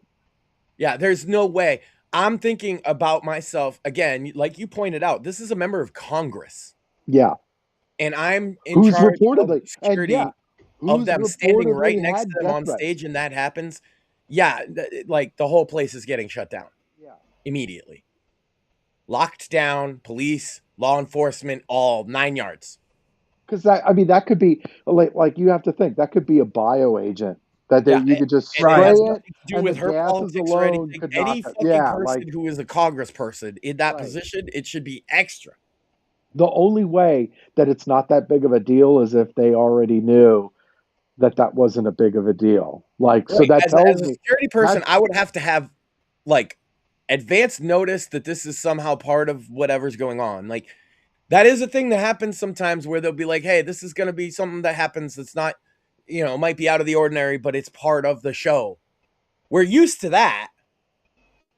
Yeah. Right. Like for me, yeah, because that was what it did it for me. It wasn't like it wasn't that, oh, Elon Omar and she's already into scandalous shit and all that, whatever. Didn't care about any of that. I was like, look, the fact that her security didn't pull her ass out of that room, that tells me everything I need to know. Pull her out. I mean, that everything. Thinking about it from that perspective, see, I only saw a basic clip, but thinking about what I saw from that perspective, it's not too dissimilar of a situation from what happened to Robert Kennedy.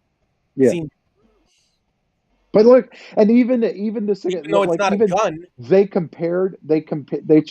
tried to compare it to the Butler incident with President Trump, and at least security, and at least the Secret Service, they surrounded Trump. Even when Trump did the fight, they still surrounded Trump. Yeah, to and keep then him from getting shot. he There was recognized none of that. also because There they was none of literally that. pushed him off that stage.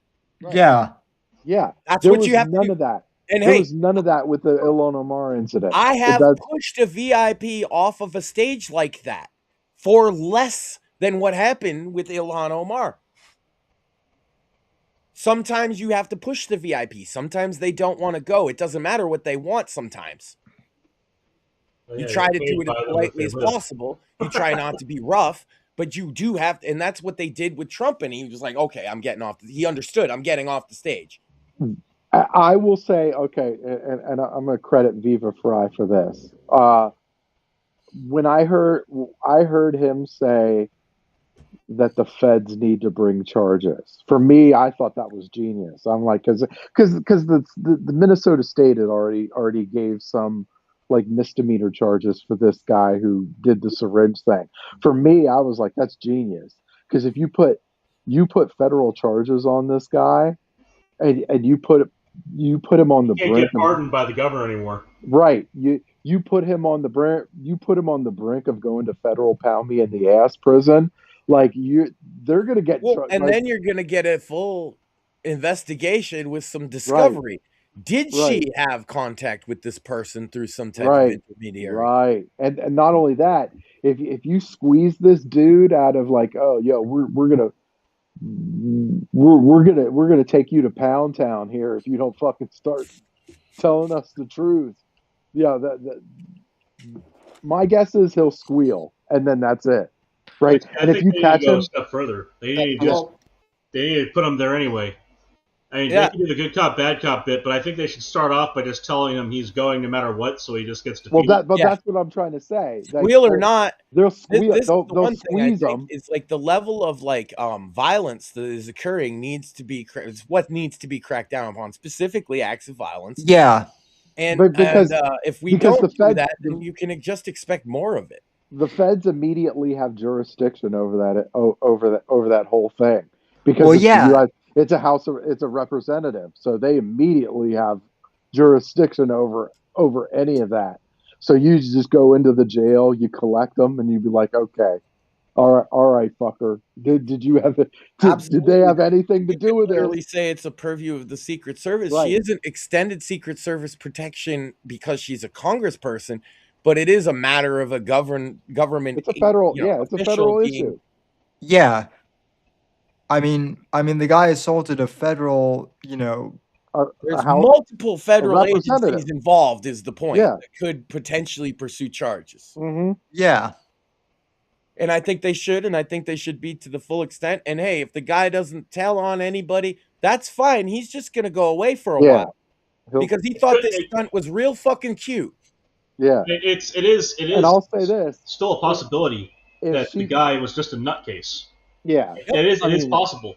I mean, it is. We need to show people that nutcases go away for a long time. But if Ilhan Omar did in fact stage this thing, or she had anything to do with this, at least go away for a long time, hopefully to another country.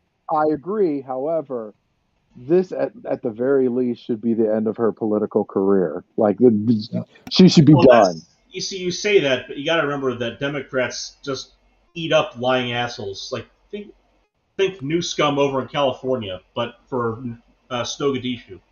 Well, I mean, I don't. Well, the thing is, it's a house seat, so you better believe that like there's going to be somebody else that's going to be looking to replace her. Oh, I'm sure the clan in the area with the opposing blood feud is probably going to step up and try to take. Well, I mean, they'll.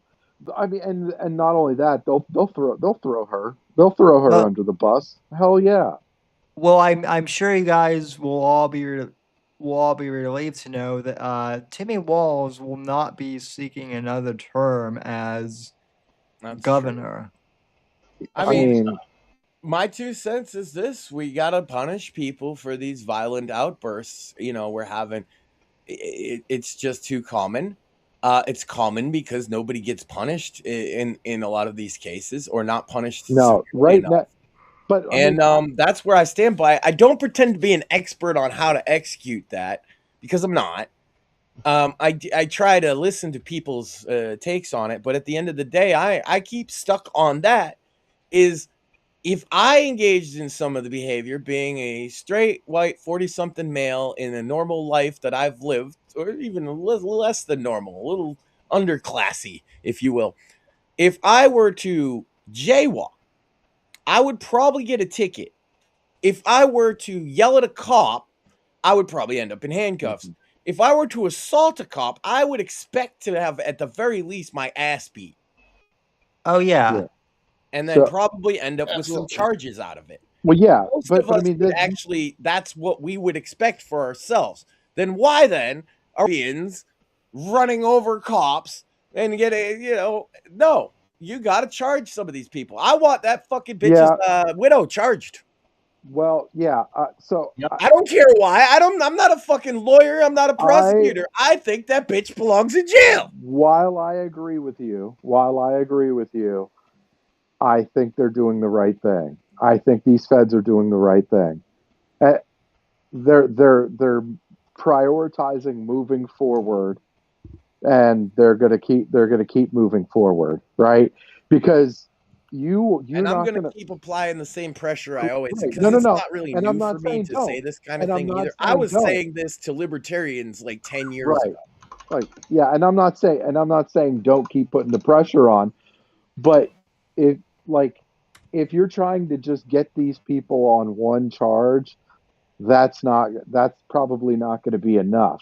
If they're That's the thing. I'm not law enforcement, so I don't strategize it out. What I'm saying is Right. what I want to see from people who Right. represent my elected officials in government But if is I want them to crack down on this rampant violent lawlessness. right, but this is what this. But when they keep moving forward, But if it's okay to get us for one charge, why the fuck not get the other side for one charge? Here, well, and here's what I want to know too is when is Trump going to get the Insurrection Act going? I'll tell you why. I think a lot of people don't understand where I'm coming from, so let me explain. My friend Andrew was an edgy libertarian type and he liked memes, right? And he went to one event one time. That event was Charlottesville. That event, he didn't even know that there were going to be Nazis there. That's not what it was about as far as he understood it. And he got doxxed at that event and they got him fired from his job. They convinced his wife to divorce him. They convinced the government to not let him see his kids, and he hung himself. Damn. That's why. Yeah. When our side crosses the line, what happened to James Fields, the guy who killed someone at Charlottesville? Nobody talks about that. That man got the death penalty. What happened to the J6? I have so many friends that got persecuted. Sam knows this. I've been shouting them out when they were in fucking jail from J6. Shout out Playboy the Beast. Shout out a whole bunch of fucking people I can't think of off the top of all my Proud Boy homies and shit. Like, nobody would, like, and everybody will dismiss them too. The whole right is like, oh, fuck those guys. Yeah, you. No. You know, it's not as fucking black and white sometimes as people think too. That's the thing is that when there were we got persecuted there, is all I'm saying. We got persecuted for real. And I don't give a fuck if they feel like they're getting a little too many charges put on them. I watch people get locked up for believing in America. Well, that's why I'm asking, Max. Like everyone is getting antsy because Trump might do the Insurrection Act. I want him to. I'm like, well, that's exactly what I'm saying. Like, why hasn't he done the Insurrection Act? If they're gonna be out there with live rounds, why shouldn't the fucking feds? Well, yeah. I mean, I do see it as an insurrection, a communist insurrection. My grandfather, who is the biggest influence in my life, would say, "Fucking shoot him in the streets." Yeah. I think it's a dangerous game Trump is playing because it's like I don't think he wants to. It wasn't so dangerous when the left did it to my friends. Right. And look, when I say this, I'm in complete agreement with you, but I'm saying from his strategy perspective, he like it's a dangerous game because it's like if you invoke it, then it's like, well, what's stopping the left from doing it to us? And then the counter times though. This is they didn't have to. They just let a hurricane come through and then a winter kill everyone in North Carolina. They already essentially tried to do it to us. I'm talking about cracking. Like I don't back down off of what I'm saying at all. I'm talking about cracking down on people actually breaking the law, being dangerous to their community. That's what I'm talking about. That's the distinction doing it right in the there. name of a political cause. That is called terrorism. These people are terrorists. Yeah. So Max, that's the distinction. Right. Is that you say why don't they do that they're going to do that to people on the right? The only time they have to point to is January 6th. Again, if you cuck out now and stand up for ourselves, you might as well resign yourself up for the fucking commie camps. And the reason is that most people on the right have a fucking job and a family to take care of. Yeah. Like, they're not going to be out there doing that shit unless we believe in fucking law enforcement. Yeah. Problem solves itself, brother. Yeah. And they're also not going to be out there doing that unless they're geriatric and they're getting a tour of the Capitol. So that's fine. So also, the other thing, like, so there is a logistical issue as well. Like, so you only have you have troops, but right now they're not. You don't have you. The last time the right had political protest in this scale was the whole Tea Party thing in 2012-ish. That, circa then. Right after Obama gets in and fucks the economy after the whole... It's the same with Biden. There's some events. We had the housing crisis back then. Biden had the pandemic. Instead of having the bounce back, having the economic bounce back, Democrat policies fuck it up. That motherfucker was standing there. That fucking asshole was standing there with 2 Marines and a red screen saying he was going to fucking kill us. And you fucking want me to back down. Give me a break. I have no power. No. I'm just speaking my truth, man. Well, all I'm saying is that with the last time they would have had an opportunity to try and get an excuse to use the Insurrection Act would have been the Tea Party protests. And those were the most milquetoast peaceful protests you could find in the area. All they did was sit there and talk economics. Yeah. Yeah. And then a whole bunch of hippies came in and it just fell apart. Canada. And what did they do to the truckers in Canada? What would they love to do to us? I mean, they arrested. And we'll just let them go. They don't have we got our principles. I ain't share them principles, man. All I'm saying is that they don't have the excuses that they would need to say, well, you know what? The right's somehow just as violent as the left right now, which is bullshit.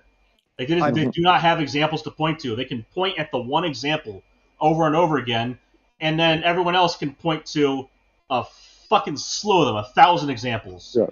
So I'm not a Hamilton guy. I'm a Madison guy, brother.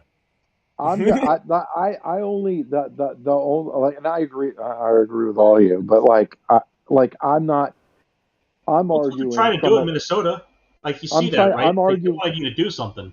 I'm arguing against the Insurrection Act for logistical purposes. Like that's I got my.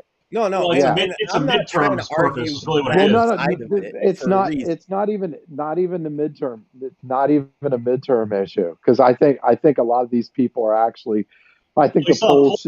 There's a poll showed that that the country actually supports law enforcement. Exactly. But logistically speaking, here's the point I'm trying to make. Logistically speaking, there's only a finite number of ICE and federal law enforcement. If you invoke the Insurrection Act, they're all going to Minnesota, right? No, and if they all go to Minnesota, hold on, though, you're putting an arbitrary limitation on that because if you invoke the Insurrection Act, you have access to the military. Yes, but you have no guarantee. Look, you have, but if you invoke the Insurrection Act, you have no guarantee that all of those people in that state are going to play ball. Like you have no guarantee of that, and so you're going to have to flood. You're going to have to up the resources of the federal of the Fed. They keep talking about occupation. And if you do that, then who the fuck it? Then what's to stop them from flooding? Doing it in California, doing it in New York, doing it in all those arguments I've heard for fucking years. No. I don't see that as an issue, I don't though. care. I don't see that as an issue because you notice that we did send in extra people to do logistics support to free up the hands of the National Guard in California. We did send in the military to do non-interventionist stuff and to give them extra hands. And then the LA people, LA quieted down. Here's the counter argument. Here's the counter argument. In my order as a consumer of the restaurant. Here's the counter argument that I would make to if somebody was arguing with me, right? And this is the point that I think you're trying to make. Is like, yes, you create an issue to where you leave yourself vulnerable in places like California and New York and stuff like that. If you send mass troops, if you win in Minnesota, the dam really breaks with everywhere else, right? If you think about it, right? If the feds go in and they win in Minnesota, then really the dam breaks everywhere else. It breaks in Oregon, it breaks in Washington, it breaks in California, it breaks in New York. And then we can fucking crack some commie heads. That would be yeah. And there was a video going around online. Hey man, we've been doing it your way the whole time. Right? I'm definitely not the majority opinion, but it's amazing how hard people argue against it. No, and it's like and when you know they'll do it, they like we joke about them putting us in camps because we know. With approach that I want to put them in camps. There was a video of mental health camp in Minnesota. It ain't a death camp. Yeah, there were videos of protesters and get their head right. There was a video violent out there, and you're fat. Look at them; they're fat. Well, got bigger problems, man. Well, also, literally. Also, but I was saying. There's a video going online of protesters in Minnesota saying, if we lose this battle here, then we lose it everywhere else. Exactly. That's what I'm trying to say. Like, if you go in there and Minnesota goes, then everywhere else. You know what? Every time I've seen when they actually do what I want, what actually happens, and it's not a big if, is they don't march in like a fucking showdown at sunset. No, what happens is a line of done riot police. Let me go here. I've seen it in Boston so many times, dude. You get a line of fucking big dudes with shields and sticks, and you go in and you say, if you're not fucking out of the square, we're beating your fucking commie asses. And you know what they do? They fucking leave. And if they don't leave, they get their commie asses beat, they get thrown in jail, and they get put charges on it. You know where they're not having fucking ICE riots? Boston. Mm-hmm. Why? Because that's what they'll do. Mm-hmm. That's all it takes. It takes like 30 fucking dudes. One dude held down that, and he had a broken nose. Yep. Held down that fucking building. Why? Because he's like 6'2". I'm 6'5". I'll beat the shit out of 10 commies myself if they fucking let me. Yeah. This ain't hard. They're pussies, man. You see, Max, right there. That's your problem. Brewing. That's your problem. If they let me. Don't you hold yourself back. Don't you hold yourself back. That was your problem. If they let me. Just go out there. You can just do things. Just beat up a communist. I'm over here. But I would absolutely volunteer to go beat up Minnesota communists. You bring me Will Stancil. I'll bust his ass. Look, I heard he's driving around in his mother's Honda Fiat or whatever. I've seen Honda Fits, and I'm like, ooh, if I catch that Stancil. Oh my God, Craig, that was the other thing. So I shared this last week, but I thought that Will Stancil was just a cartoon character because of the animated show. No, he's real. Sam, you were correct. He is a cartoon character, but he's also a cartoon character. So he's he is the United States' Owen Jones. And I don't know if you've ever seen the Owen Jones picture from back when I did the whole Godfrey thing. Oh the yeah. hands on the hips, looking upset with the dollar bill over the crotch. Sam, did you see him yelling at the ICE agents? Gosh darn it! Guys, you're shooting! Oh my god. This is the funniest fucking thing I've ever seen. Why are you guys so mean? Go after them, they're throwing rocks! And that's what I mean. That's what happens when you actually... Dude, we saw it at Straight Pride. I saw firsthand. A bunch of big old Boston cops come in. First, they trolled the shit out of the commies.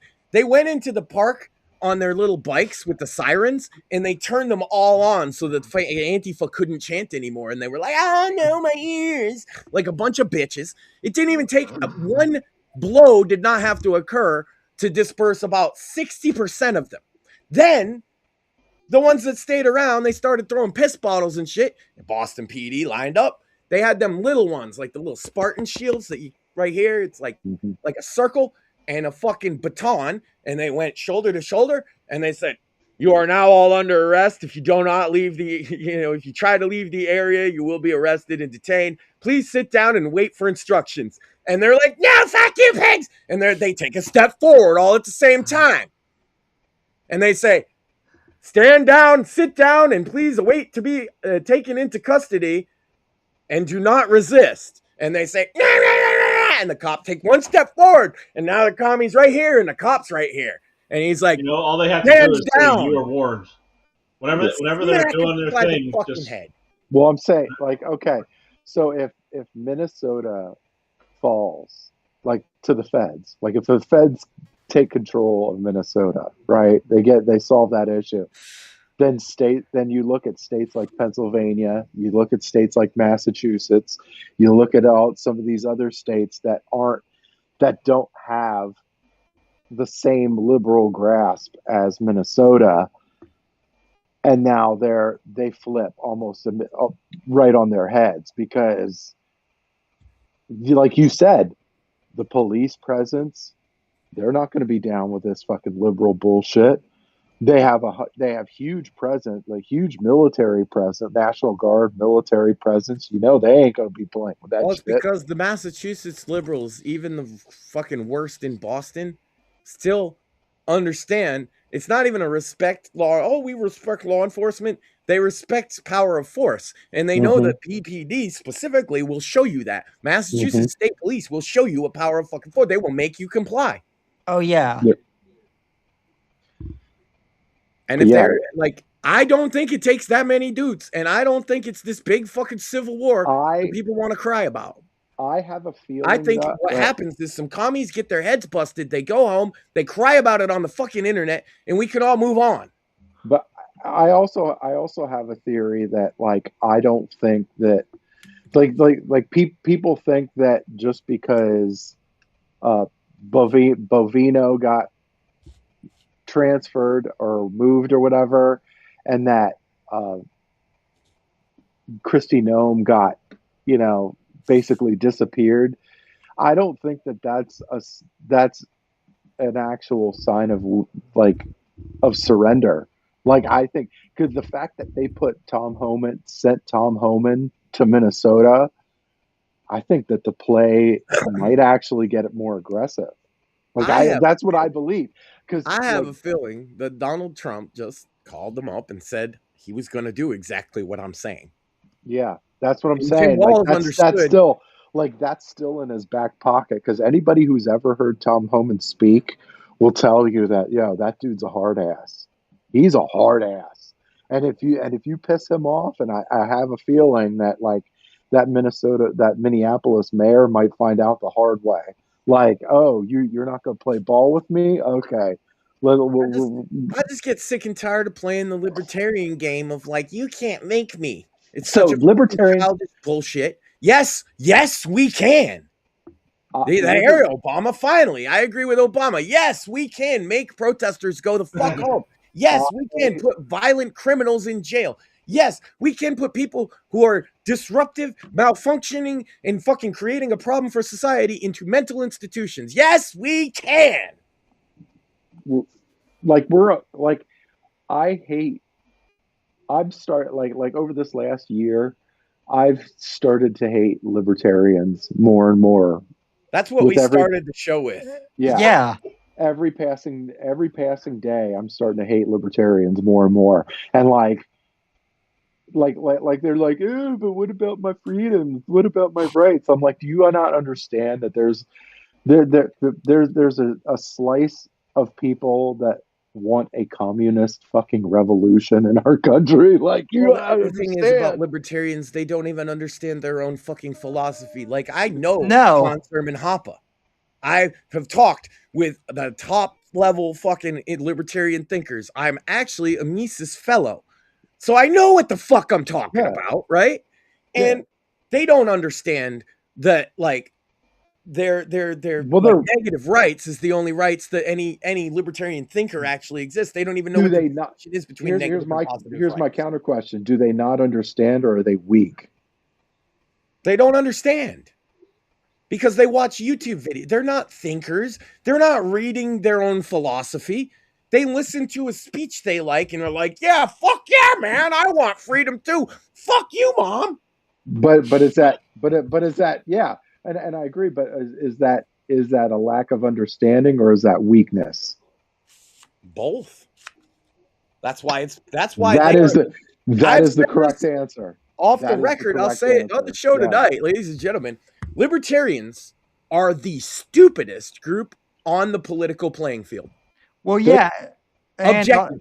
Well, yeah. They're the biggest pussies too. They're the biggest pussies too. These are the people that, like, they talk about guns and they're all gung ho and shit like that. But as soon as you put the pressure on them, they fold like chairs. Well, Will Stancil has more balls than the average libertarian.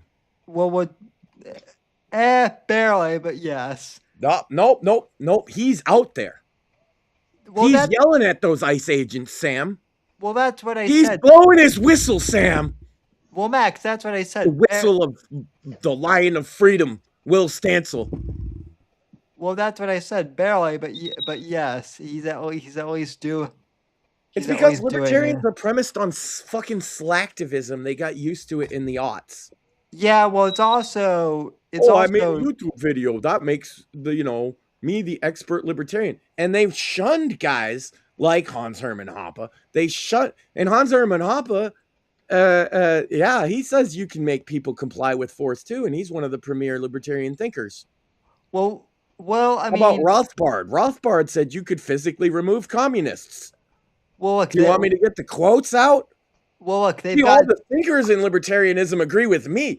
Rothbard said you should, quote, look up his article, Rothbard, Unleash the Police, Murray Rothbard, okay?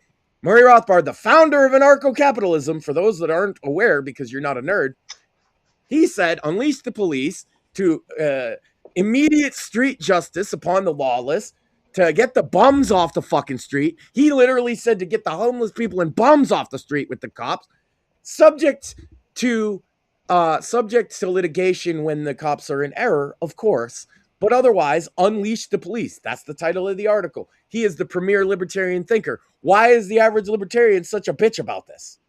Why is the average conservative such a bitch about this?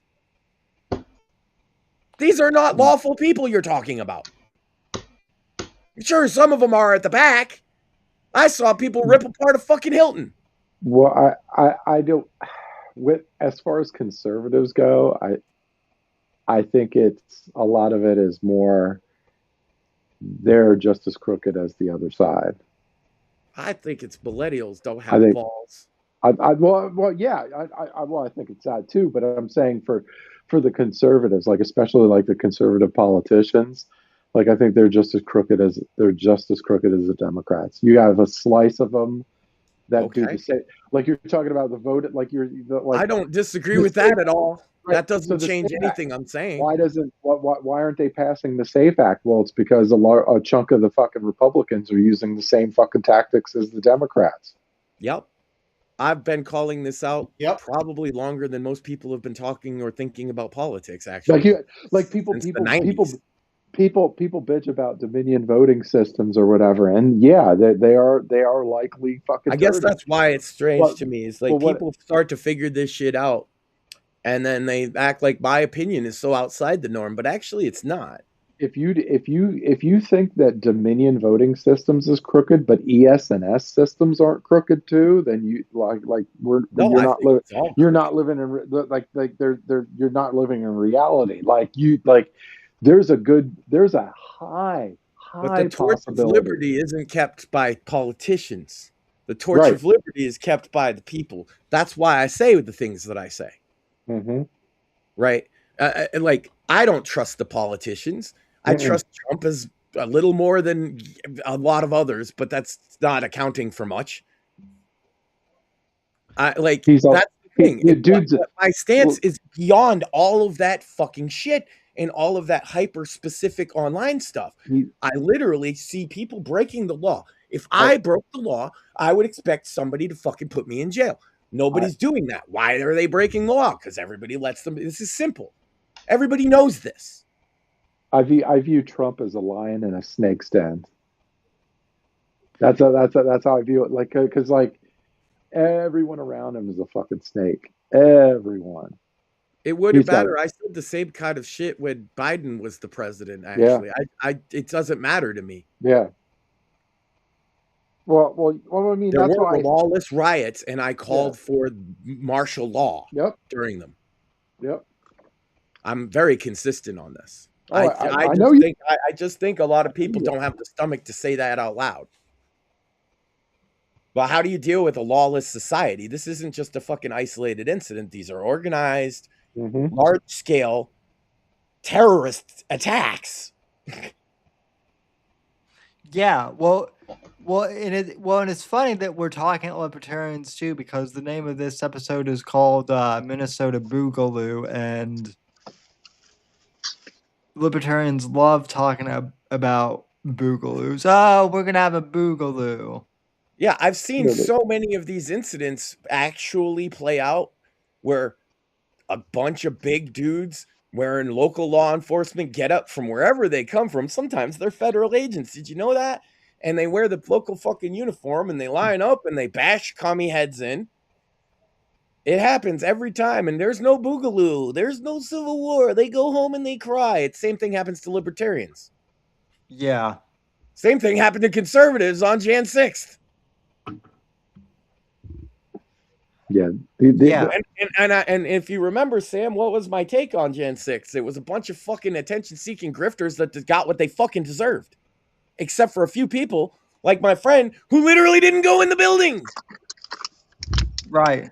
Persecuted because he's a fucking conservative at all and was anywhere around Washington, D.C. Well, it's interesting, too, because, Nick Fuentes and all those people who were actually inciting things, did any of them get arrested? Nope. Not. Of course not. Baked Alaska, I think, only him. And he, snitched on everybody, and then they didn't get arrested. Yeah. It's weird like that. Well, Bake has kind of... Bake just screams he loves his fed. Cops, his law enforcement. And he loves his military. They're important. Yeah. Yeah. And that's actually our theme song on the show. Yeah. Yeah, although I said I'm fired up, guys. I'm sorry. See, our guests didn't understand. Libertarians called Sam a bootlicker, and I'm kind of going off. I apologize. Yeah, no, I got... That minor amount of context is... Dude, Sam is the polar opposite of a bootlicker. He had on his show as a guest this very week, Andrew G. Nelson, famed author and also high-ranking New York City police officer, to talk about law enforcement stuff and his career and his writing. And they're like, you're a bootlicker. And I'm like, you're a fucking criminal, retard. fucking lowlife, goddamn You're a libertarian. The first thing everybody thinks of when they think of a libertarian is that you defend pedophiles. Which most of them do, to be fair. And the ones that don't, still, that's the only debate they like to argue about. You ever notice this? You get a bunch of libertarians together, and though some will say that they're against this argument entirely, it'll be just them arguing about age of consent and a lot of how low should we go, or should we just abolish it at all? And you're just like, well, they're against the rules and regulations. Like one of those rules is like the statutory rape. They like fucking. Yeah, they're probably into those. I'm often reminded. Sam, underage. Can I bring you up a clip of Ian Freeman? I'll find it for you. I'll give you a second. Ian Freeman, this was in 2012, I think, on his show, which was a nationally syndicated libertarian talk show, advocated that it should be perfectly legal for a 50-year-old to have sex with a 6-year-old. Yeah, is that on YouTube? And that it's oppressive to him. Was his name Muhammad at the time? No, he changed it to Muhammad when he built the mosque to try and dodge taxes. Now he's in federal prison. Not for pedophilia. Surprisingly enough, it was for Bitcoin laundering money. Ah, okay. Taxes. His genius invention of a Bitcoin ATM ended up getting him 30 years in prison. Yeah. Well, that's peak libertarian right there, by the way. Peak libertarian. He made a fortune on Bitcoin. Well, the biggest crime you can commit in the United States is not murder or rape or whatever. It's stealing tax money from the federal government. That's what he would say. Mm-hmm. Yeah. They'll get you for that. That's true. He never paid taxes in his whole life, and he would brag about it, though. It's not exactly like it was a difficult investigation. Think about it. That's how they got Capone, right? They got Capone for tax evasion. They didn't get him for killing or racketeering. They're all happy about it. It's funny because that almost sounds to make him sympathetic. Actually, he just defrauded so much that they usually don't give a shit. Usually, you could actually slide with the amount that he was not paying them in taxes, but he was bragging about it and did it for 20 years. Mm-hmm. So when it's like, oh, the taxes, they'll come get you. No, this guy bragged on the national radio for like 10 years that he wasn't paying taxes, and then they investigated him for like 5 years before finally arresting him, not for his taxes, but for laundering money for a fucking child pornography site via his Bitcoin wallet thing. So, no, it's not just taxes that they'll get you for. They couldn't get him for it, even though he blatantly did it for 20 years. What's the I'm trying to look for it. Oh, Ian Freeman defends pedophilia. That you will find it. And it says in the title, "Stop Free Keene," if that helps, because Free Keene was Ian Freeman's little libertarian ragtag group that smoked weed in the town square, and they were being oppressed by the cops, literally just asking them politely to not do that every day. We should. Oh man. I have an idea for content for my show, Cringing Over Coffee. We're going to watch Derek J's Victimless Crime Spree, a film made by these people of libertarians purposely annoying everybody and anybody they can find with their bullshit, hoping that that's going to make them all agree with them. And that kid gets his commie ass beat all through that movie, Sam. It's very funny. Shout out to Derek J. I've met him in person. He's a nice guy, but what a retard. There's pictures of me hugging Adam Kokesh. Like, libertarians think I don't know them. No, I know your shit. It's just retarded. Adam's a good guy. And I like Adam. Okay. You know what he said? This is a fun story. I met him at Straight Pride, right? And we had circulated memes about his ex said that he used to take the car and sneak off to jerk off in parking lots when she did a whole tell-all on him. So we made a bunch of memes about him jerking off in parking lots. And he was told, oh, Max Sand's over there, right? And he's like, Max Sand, you're the guy that made all those parking lot memes. But he was wearing a shirt that said 3 hugs. And I was like, yup, bring it in. And so we got a big hug, and he called me a fucking asshole in my ear. Then he jumped the barricade from the straight pride, thing the rally we were at. He jumped into the other side where Antifa was. They maced him and beat the fuck out of him and called him a Nazi. Very funny. Yeah, that is hilarious. This is not so funny, but I want to call this, Sam, I'm presenting this as Exhibit A as to why libertarians are fucking gay. Yeah. And Let's go to the phones instead. Joe is listening in New York. You're on Free Talk Live. Hello, Joe. Hi, this is Joe from New York. I have a question for Ian. Yes, Joe.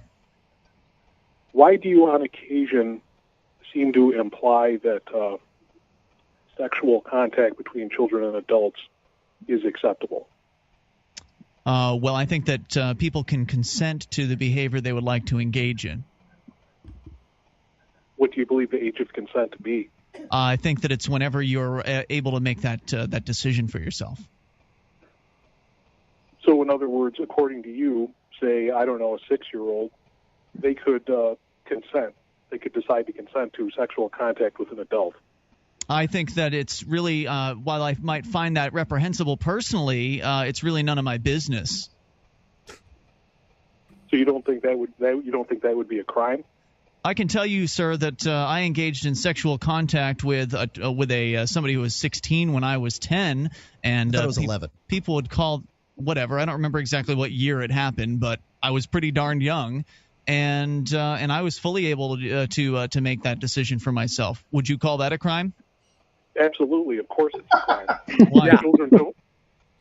Children don't have the developmental ability to consent. I mean, that is just a clear, obvious fact, and it's simply disturbing that you wouldn't understand that. But I have an idea why you might not, and that's because many abuse victims, due to the psychological trauma of the abuse, make up excuses for their abuser and basically blame themselves.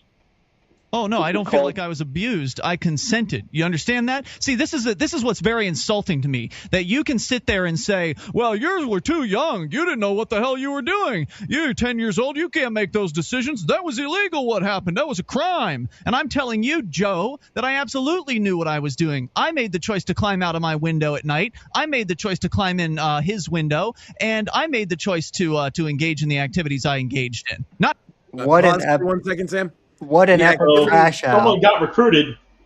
The activities he's referring to is that he's told the story before, that's why I know, is that he sucked this gentleman's dick in exchange for a Super Nintendo game.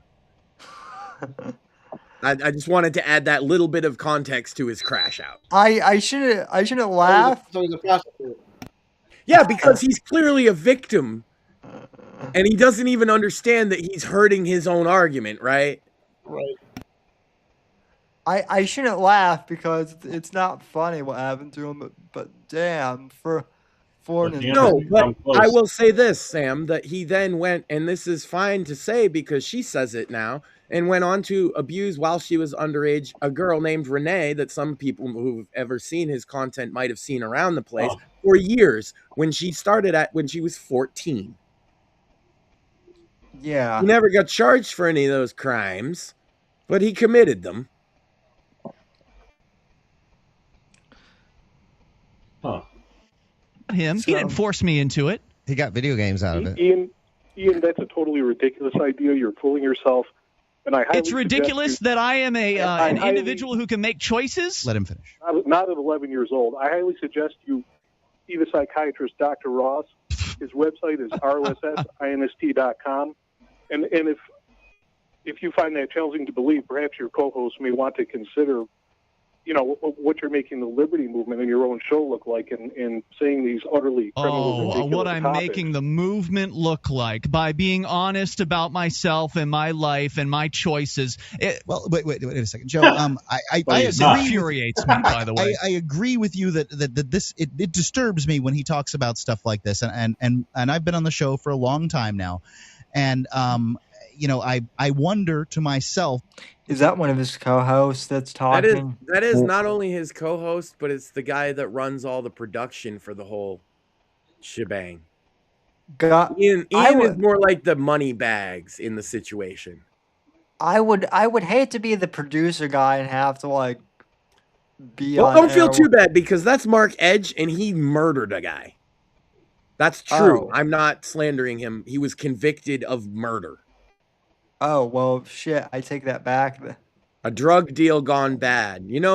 Where I heard the story. Hey, you just sucked away the last excuse that existed. But maybe it was like his kid got diddled and he just, took an axe and took care of business. No, he's told the story. He's very defensive about it.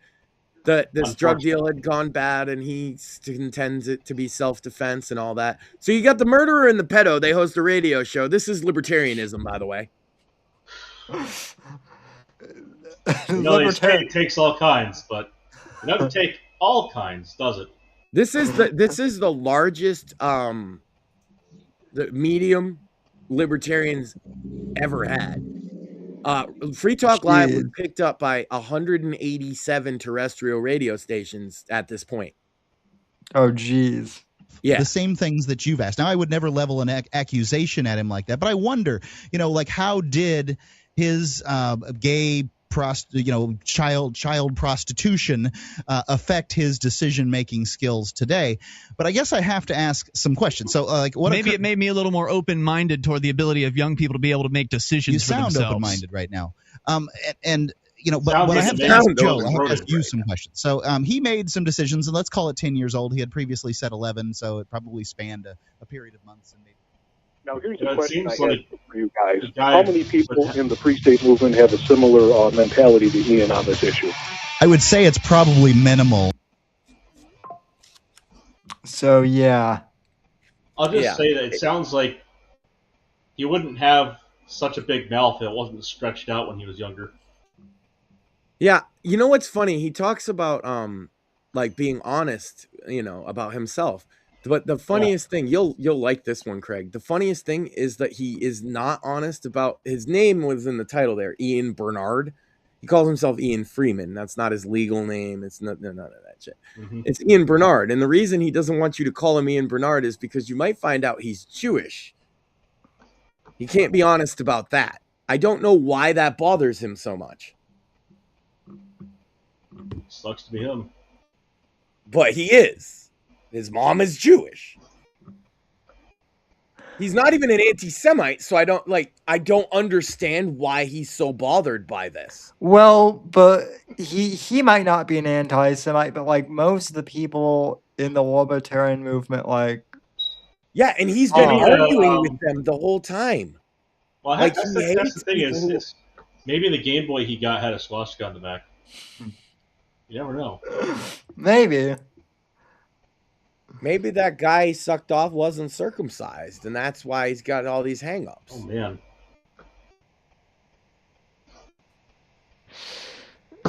Libertarianism, not even once. No, you just abolish. This is Libertarian 101, Sam. You abolish age of consent and legalize prostitution, and I see no problem with this. You see, can't we just have the not retarded political ideology? This, just one of them. Every fucking political, all of them have dumb shit. I mean, the age of consent one's pretty fucking flagrant. Another one I like on the nose there. Hey, we know who we're hiding.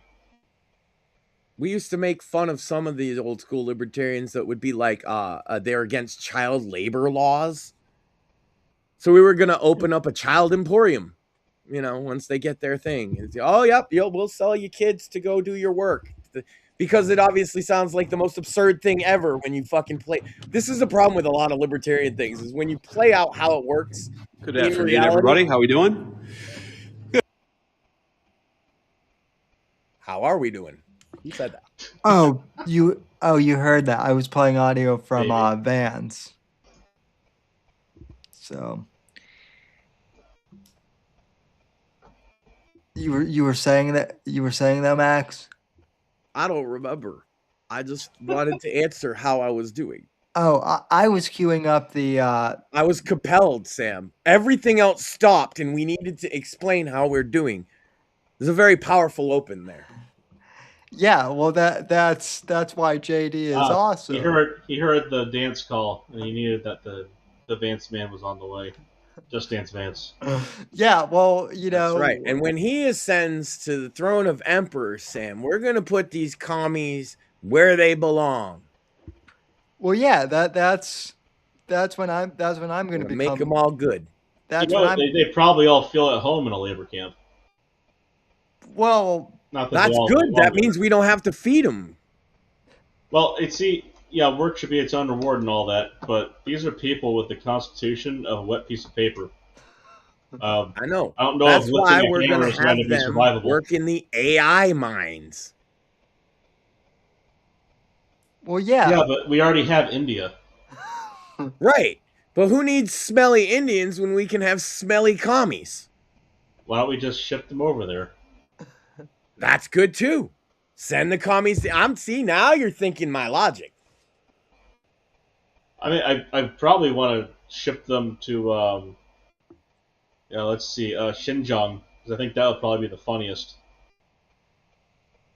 They'd show up there and say, "Where are all the dancing happy people?" They go, "Yeah, by the way, get in the camp." Wait a second, you mean this is a real genocide? Genocide by sex? Oh my god. Adult Swim Super Jail just has to become reality. Indeed. I'll be the warden. I could get a top hat and everything. You would love that, wouldn't you? Running a jail full of commies, Sam? That's what I was born to do. See, for me, it would get kind of boring because there's only so many shins I'd have to beat with a piece of a piece of metal pipe. Yeah, but look. Then another one would be able to walk, and I'd be bored. Look, you gotta trust me on this one. Your people not really known for that kind of interpersonal violence. Mine, I'm Irish. Have you heard of the Maccabees? We use hammers. Yeah, exactly. One note, man. Have you heard of Irish motherfuckers? We use whatever we can get our hands on. Yeah, but people got only so many joints. People got plenty of joints on their body. You can use a hammer on each one of them. Then you start going for the straight bones.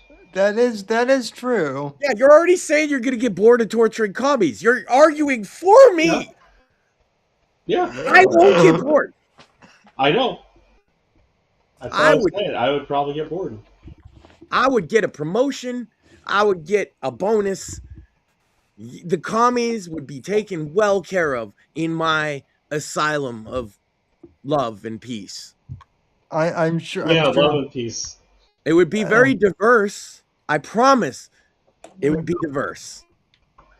Because commies. The longer you're there, diverse it is. Indeed. And we will respect the diversity of your broken brain with paddles and baseball bats and things. We'll teach you how to be a good old-fashioned American with some good old-fashioned capital punishment. That sounds like a plan. For sure. That's right, and we'll put it on pay-per-view. Well, live stream on demand services, $9.99 a month. You get to watch me torture and kill commies. Will pay for itself. We'll pay off the debt, Sam. Well, there you go. That might actually pay off. Get JD on the phone. I got an idea. Yeah. Well, speaking of JD, Trump's speech in Greenland was a banger, but JD's speech was also a banger and a lot closer to home. Good. So I want to thank the law enforcement officers behind me for being here. I'll answer a few questions, but I want to say just a few things at the outset, just about what I've learned today and what I'm trying to do here. First of all, I want to give a shout out to the Annunciation school shooting families, because the last time I was in Minneapolis, it was, of course, to meet with some of those families. I understand that a couple of the students have made near miraculous recoveries, and just that was a very special moment for me to be invited into that community at a time of grief. And I hope that all of them know that though I didn't get to see them this particular time, I've been thinking about them and their families quite a bit.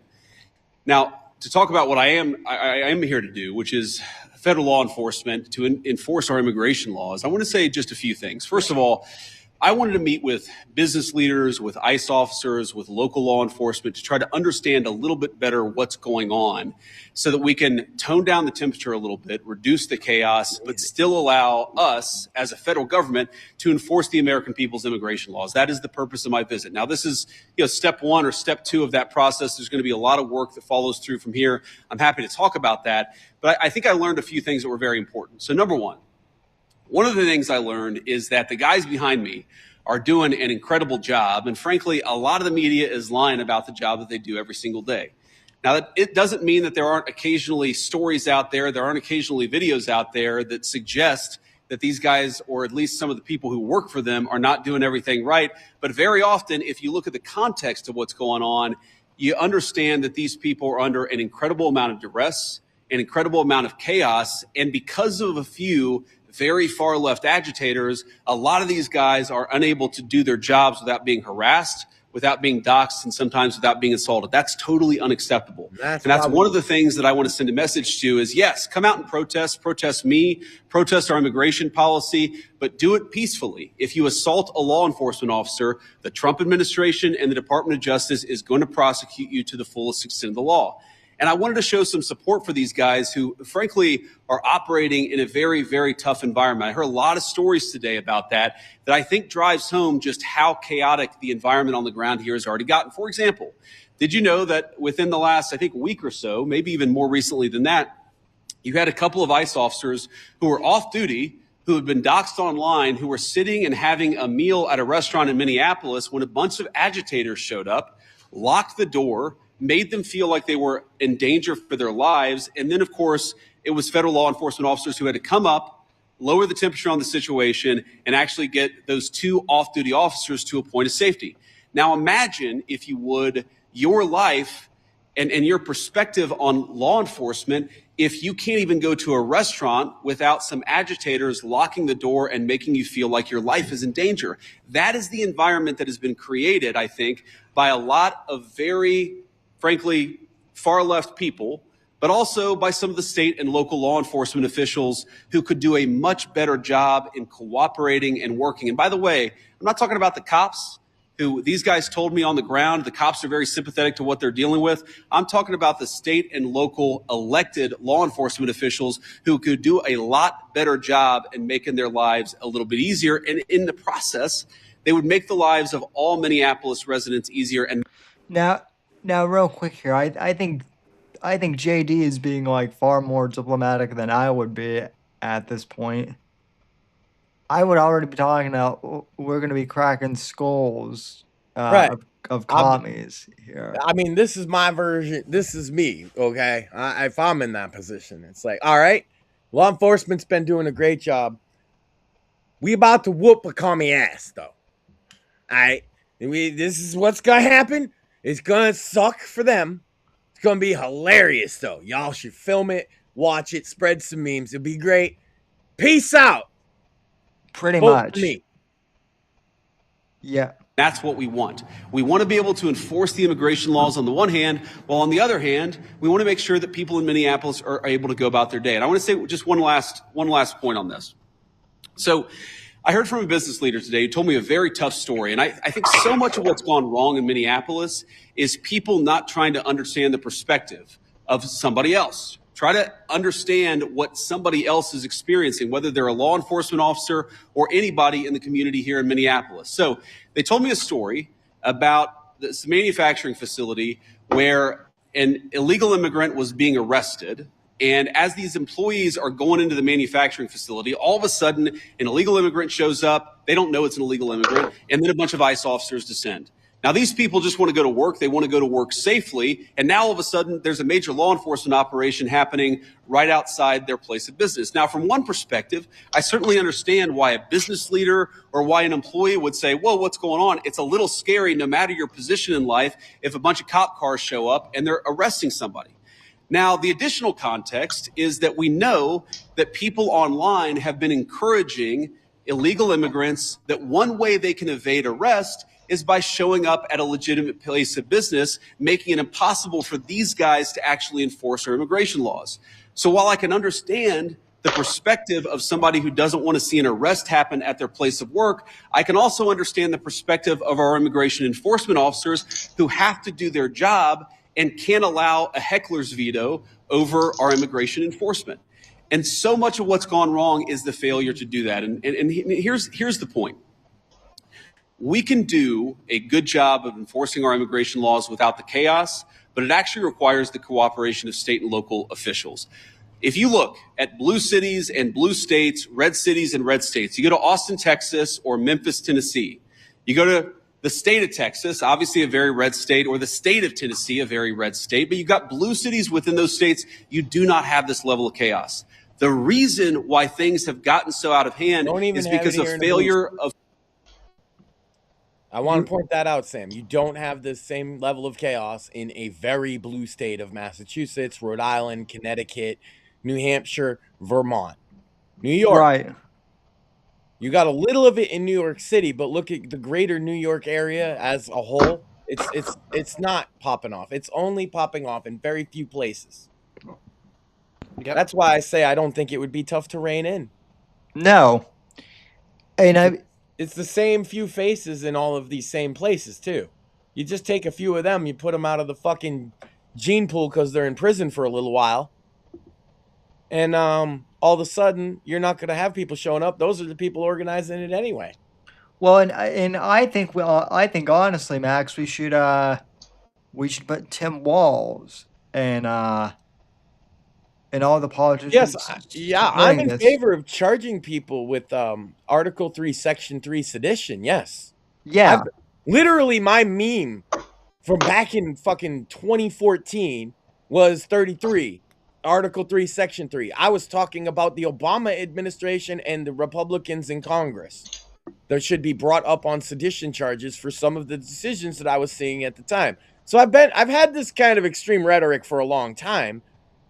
That's just me, man. Well, it doesn't seem extreme to me. I mean, well, the reason I was extreme then about charge people under Article 3, Section 3 for treason and sedition is because look at this.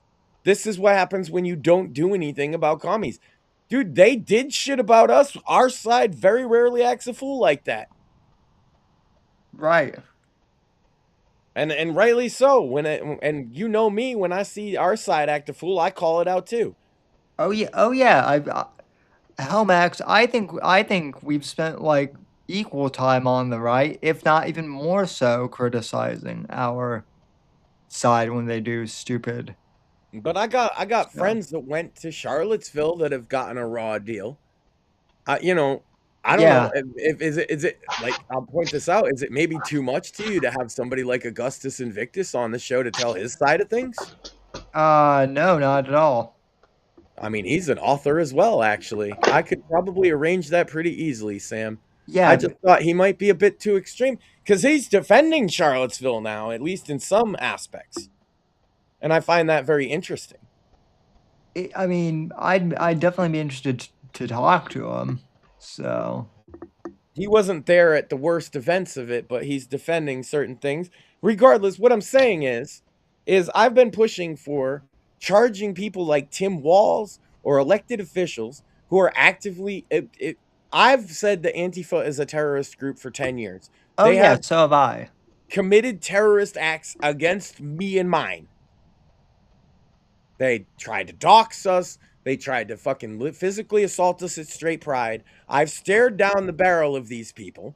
And I'm sorry, I'm just a simple guy. If people are acting lawless, I know that Me dumb grug brain. I act lawless. Cop come take away. They act lawless. No cop come take away.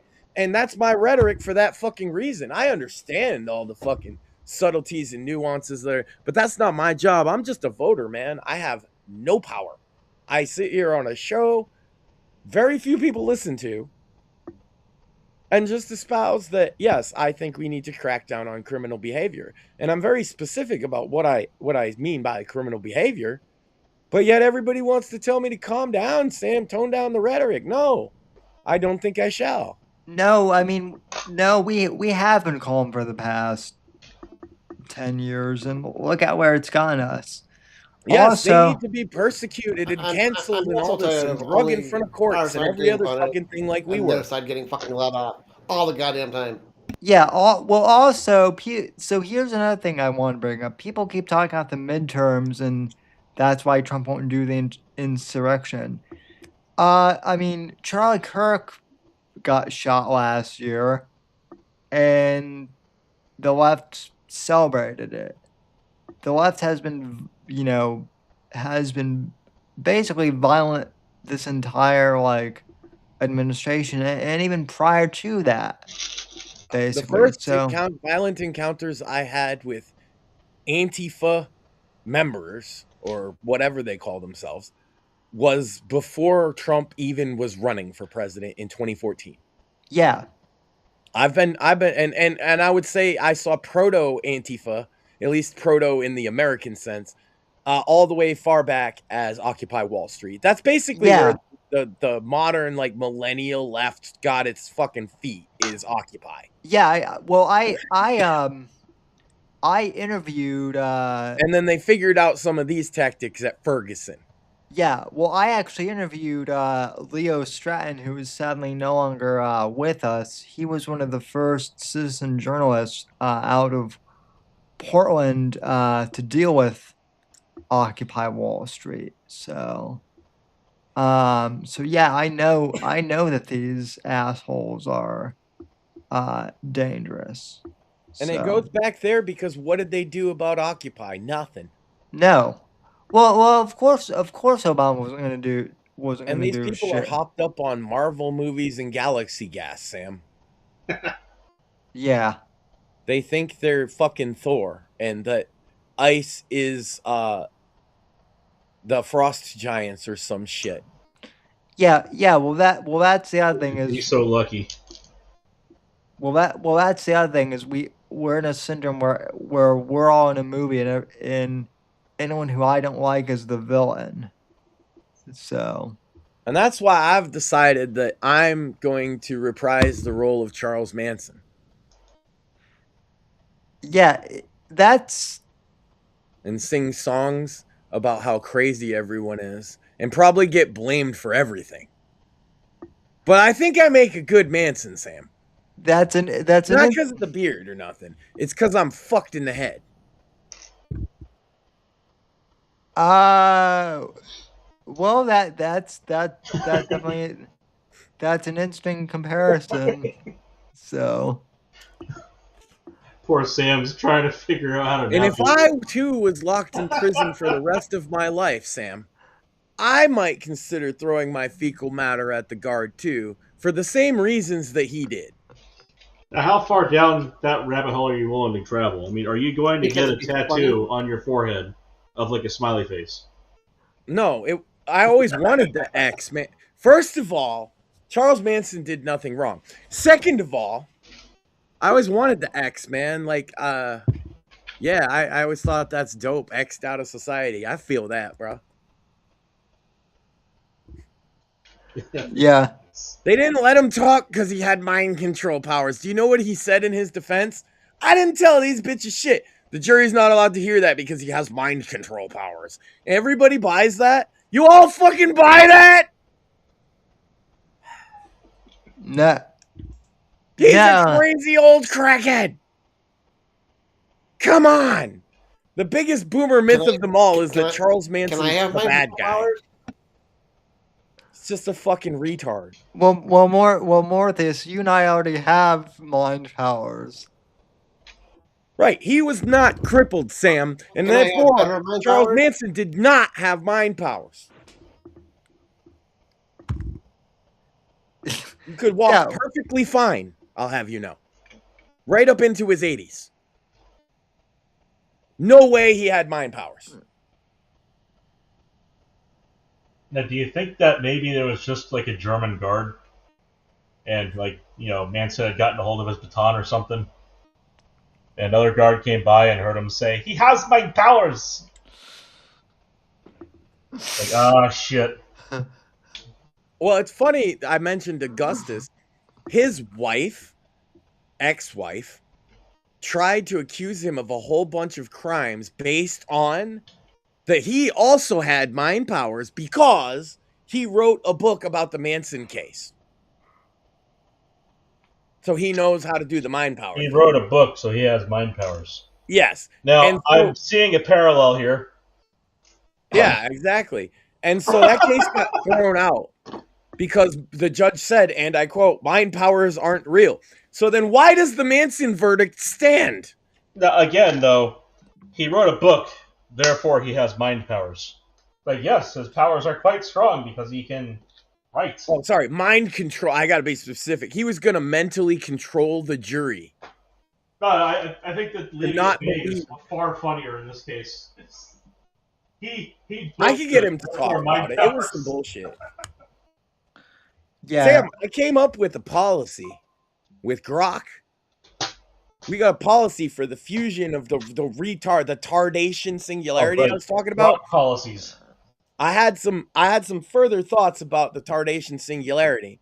Uh-huh. First of all, what do we get out of it? Well, the tards want nuggies, so the fucking AI bots probably want like open source code or something, so they get that. Free tendies, free nuggies, and free open source code. I'm not seeing a downside yet. Cat ladies are to be physically removed, all of them. No more cat ladies. We're sick of this because policy number 1, the most important policy, Sam, free the homies. Somewhere there is a homie that's not free. It might be because he locked up on some shit. It might be because a cat lady be bitching, right? And you don't feel, if you're a homie, you don't feel very free when the cat ladies be bitching, right?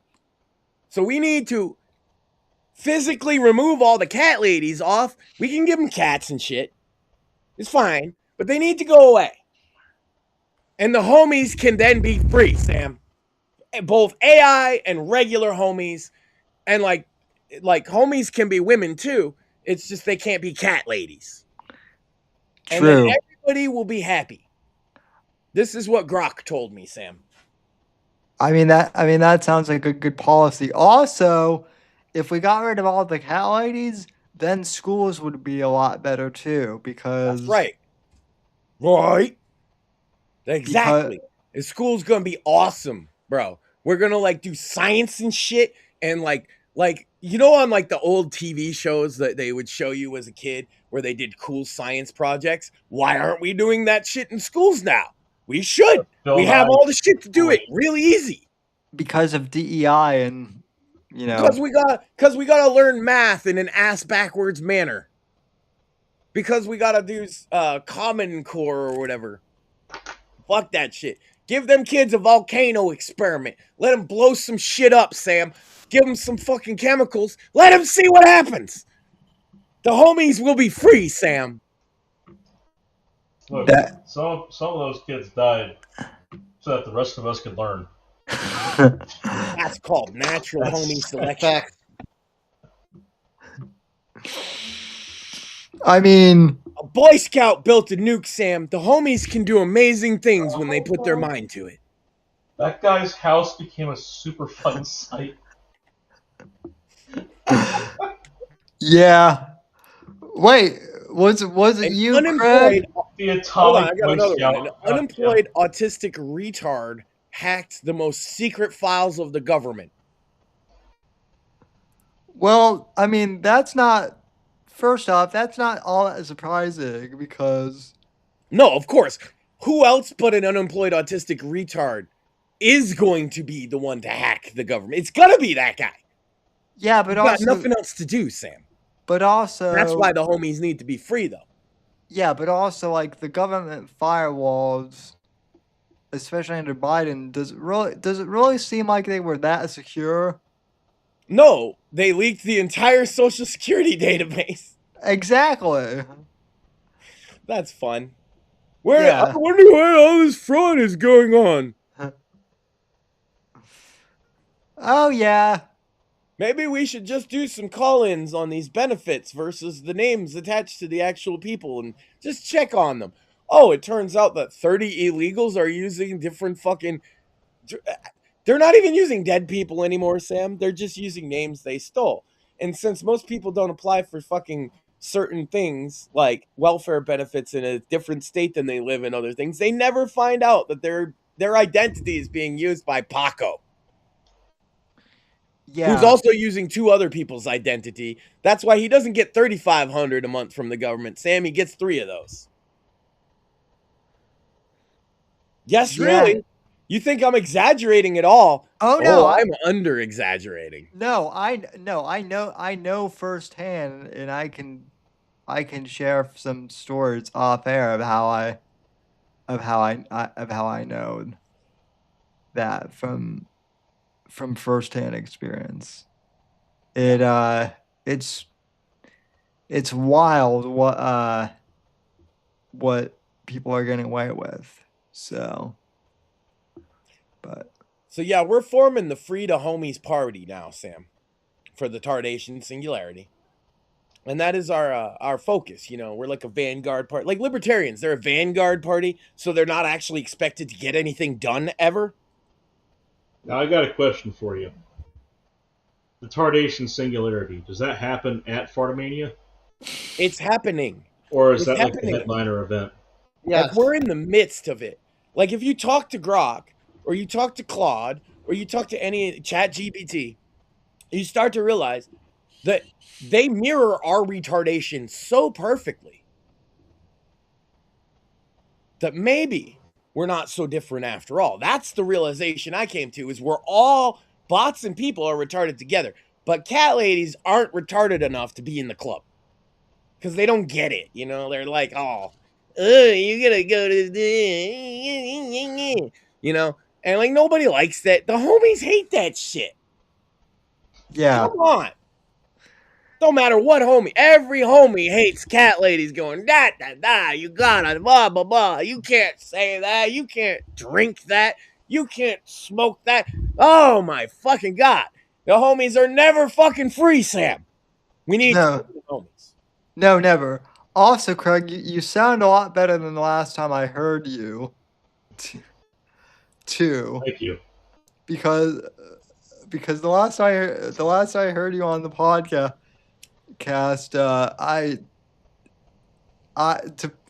to put it as Batman did, as Batman did, Craig has AIDS! Exclamation mark.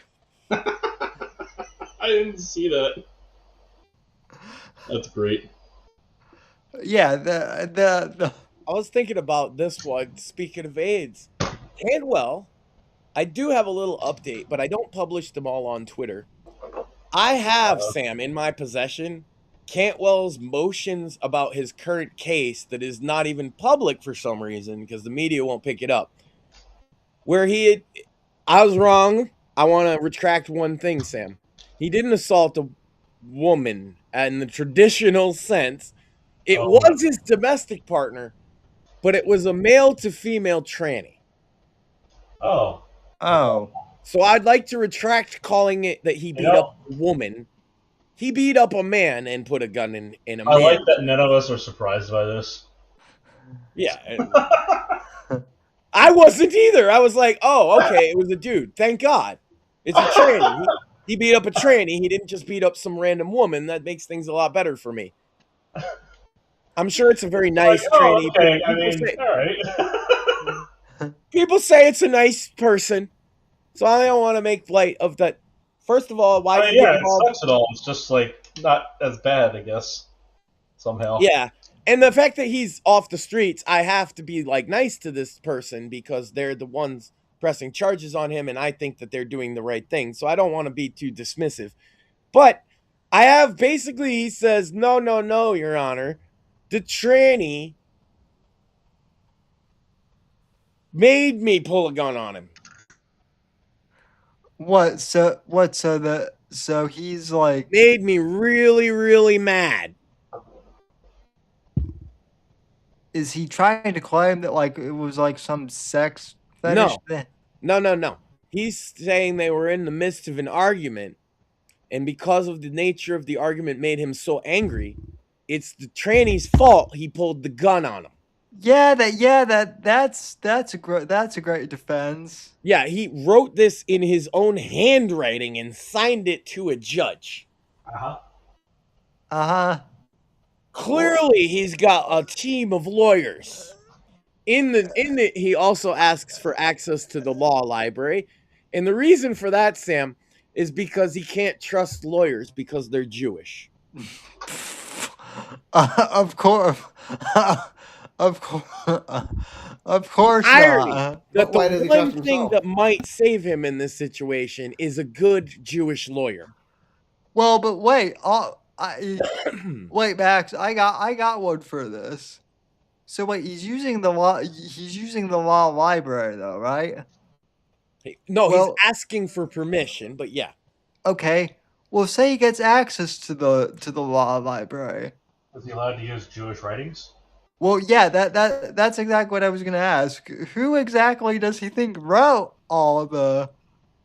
I know. Any argument he picks probably has a Jew involved.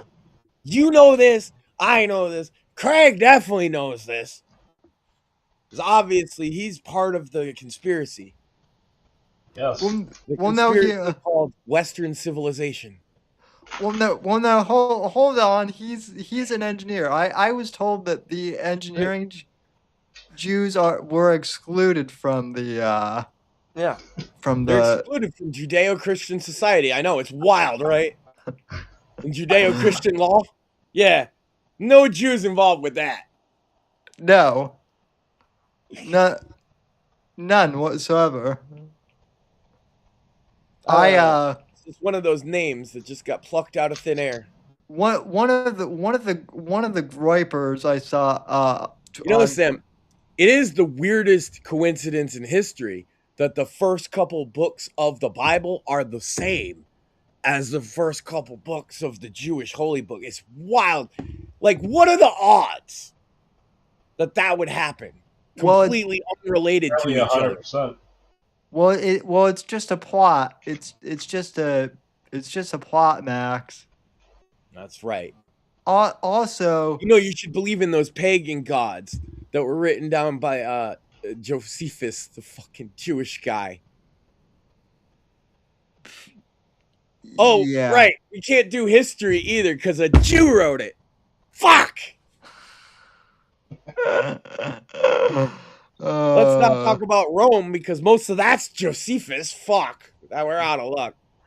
I don't know what we do anymore, Sam. So all the things were invented by Jews. We can have Wiener Schnitzel. They didn't invent that. They're not big fans because on account of the pork. We probably have bacon.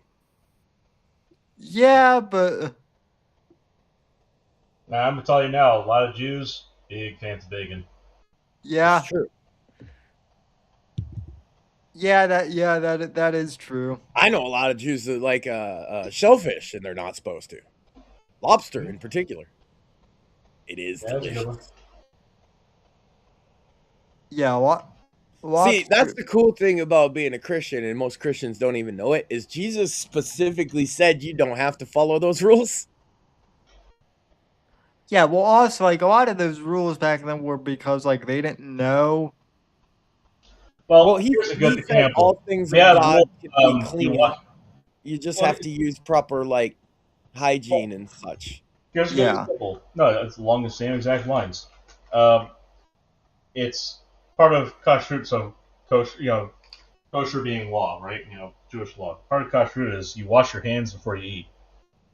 Because you just got out of the field where you're digging through pig shit to make the plants for next year's harvest. Right. So you walk into the house, your wife has dinner on the table, clean your fucking hands so you don't get the rest of us sick with the whatever the hell the pig was sneezing it for. Simple things. Yeah. But pigs are actually clean in the right environment too. Oh, quite clean. You could totally keep them fairly clean, but I mean, it's hard. It requires extra work. And since we used to work farms by hand, I know it's crazy to the AI generation, but we used to just work farms by hand. So you didn't actually have time to sit there and fucking clean up all the pig shit every fucking day. You got a fucking suction system that does it now. Right. But anyway, well, it is, we are coming upon 3 hours, so... I'm wondering how the hell we get stuck on the topic of pig shit. Are there any other topics that we were thinking about AI slop, and it just seemed natural. Yeah, I got one for you, Sam. I kind of was mocking the CEO of Rumble about the shorts because they're all in on shorts. I guess TikTok went down. And I am just so disappointed at the short attention span of everybody in the world nowadays that I find it disgusting. Oh wait, Rumble is doing shorts now? That's what I got? As of February 4th, they're going all in on shorts. They're going to prioritize short form content, Sam, like every other platform, so everybody can be brain dead. So together. That's the tardation singularity, Sam. It's shorts. Well, in all seriousness, the short clips that I've made of the show are 90 seconds or less, by the way. Yeah, well, it's supposed to do it automatically. That's what they all say. And then you end up clipping. You end up having to do all kind of shit. You can try it out, though. I suggest it. I'm going to post some shorts. I'm going to post shorts of me acting fool, completely out of context, that are exactly like 59 seconds, just to see. I've tried it to see if it will do it automatically, and it still makes me clip it manually. But there was one more thing, Sam. 2 more. You got to promote your book. Yes. American Inferno comes out March 10th. And I've been putting in some work for that, for promo material. You're going to like it. But last week, I said another project, and I gave you homework, Mr. Whitfield. Yes, the footage, which I still need to get to you for that. Get to me. Because it's totally in the can, dog. So,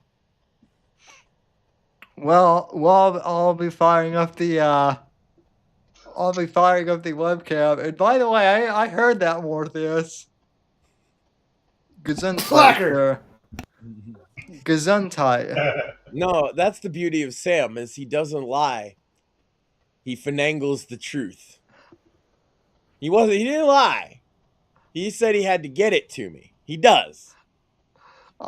He implied through saying that he had it, but he's Sam, so we all usually, in a situation like this, somebody doesn't call Sam out on that and make a big deal like I do, because when you do, he just kind of laughs and it's fun.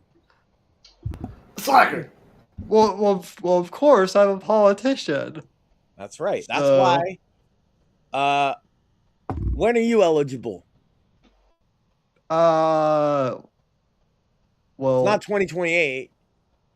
It's 2032. Is it Whitfield 2032? Yeah. Well, you better get elected to a lower office before then, huh? Yeah. Presuming that nothing happens. So. Alabama John said he wants to talk to you right now. He's also live on Rumble. Come by when you can. don't know who that is, but you probably do. Purple, by the way, I actually have no idea who that is. So fair.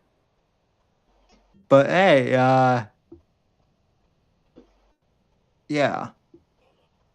But yes, get me some footage. I'm gonna make some cool promos, and they're gonna be shorts and shit. I literally am in the process of recording a full on fucking thing for your book promo that I think will be very fitting. And I'd like to get some good stuff out there. We'll make some fucking clips and deals. And what else?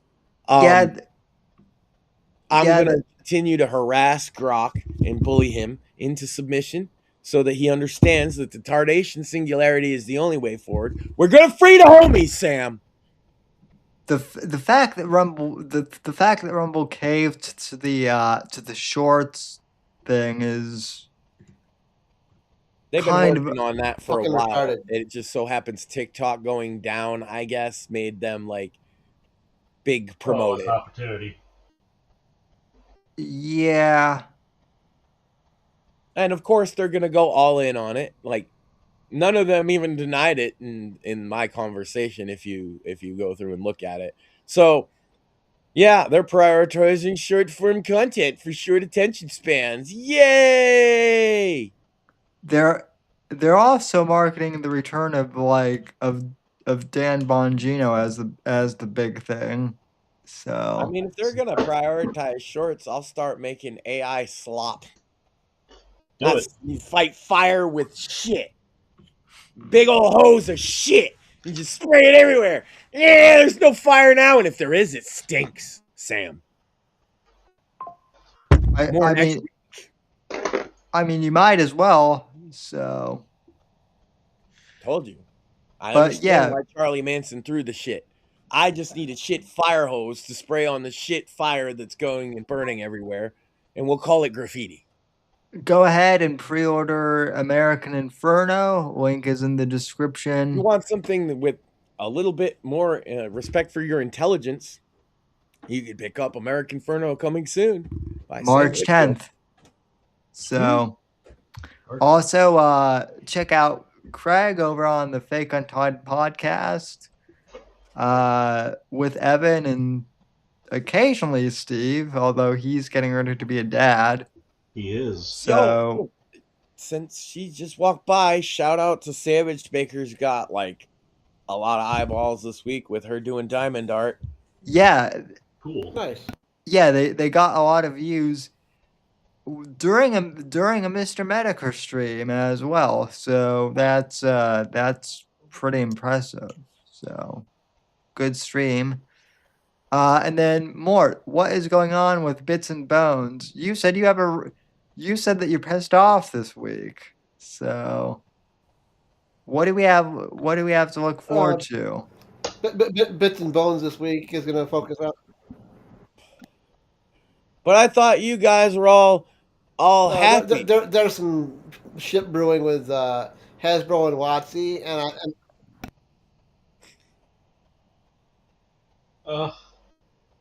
So I thought they'd be happy because Sydney Sweeney launched a lingerie brand today. I figured you guys would be thrilled. Well, yeah, I was also you're gonna buy lingerie for your girlfriends. I was also gonna mention that, but that's I don't have my mouse to fucking go off camera and say ladies. Damn it. Here, I'll do. Can I do that? Yeah, click solo. Okay. Yeah. Let me see here. Ladies, there we go. That's much better, Sam. Thank you. So yeah, we have that news too. Yeah, so buy the book, check out Bits and Bones Friday, Sandwich Makers Saturday, and Fake Untied podcast on Sundays usually. So pornography. Unless Evan is dead. So, which he might. He'll be around. Well, I mean, you sounded like you had AIDS, but he sounded like he had TB. So. Well, if they cross-contaminate, we're all fucked. Yeah, that is true. So. Commercial AIDS. Well, it's a terrifying. We're not brewing any herpetogonosyphilides over here. So, but anyway, thank you for tuning in, everyone, and we will see you next week. The right to offend is not some pesky little part of freedom of speech that we have to put up with. It is the heart and soul and lungs of freedom of speech. It is the coursing lifeblood of human progress. It is the instigator of liberty and modernity and science and understanding. What a laughing stock today's student leaders are, that they can so casually dismiss the right to be offensive without realizing that their lovely, enlightened lives are the gift of individuals who gave offense. Offensiveness is not just something we have to begrudgingly accept. Offensiveness is the motor of human progress. Thank you for watching the Whitfield Report live on the Right to Offend Media Network. Make sure to check out Sam's books on Amazon, Audible, and Kindle. You can follow Sam on X at SamW_NGC and the Right to Offend Media Network at RTO Media. Like, comment, subscribe, and share with your friends. And until next time, God bless, God save this great nation. God, freedom, legacy, in that order.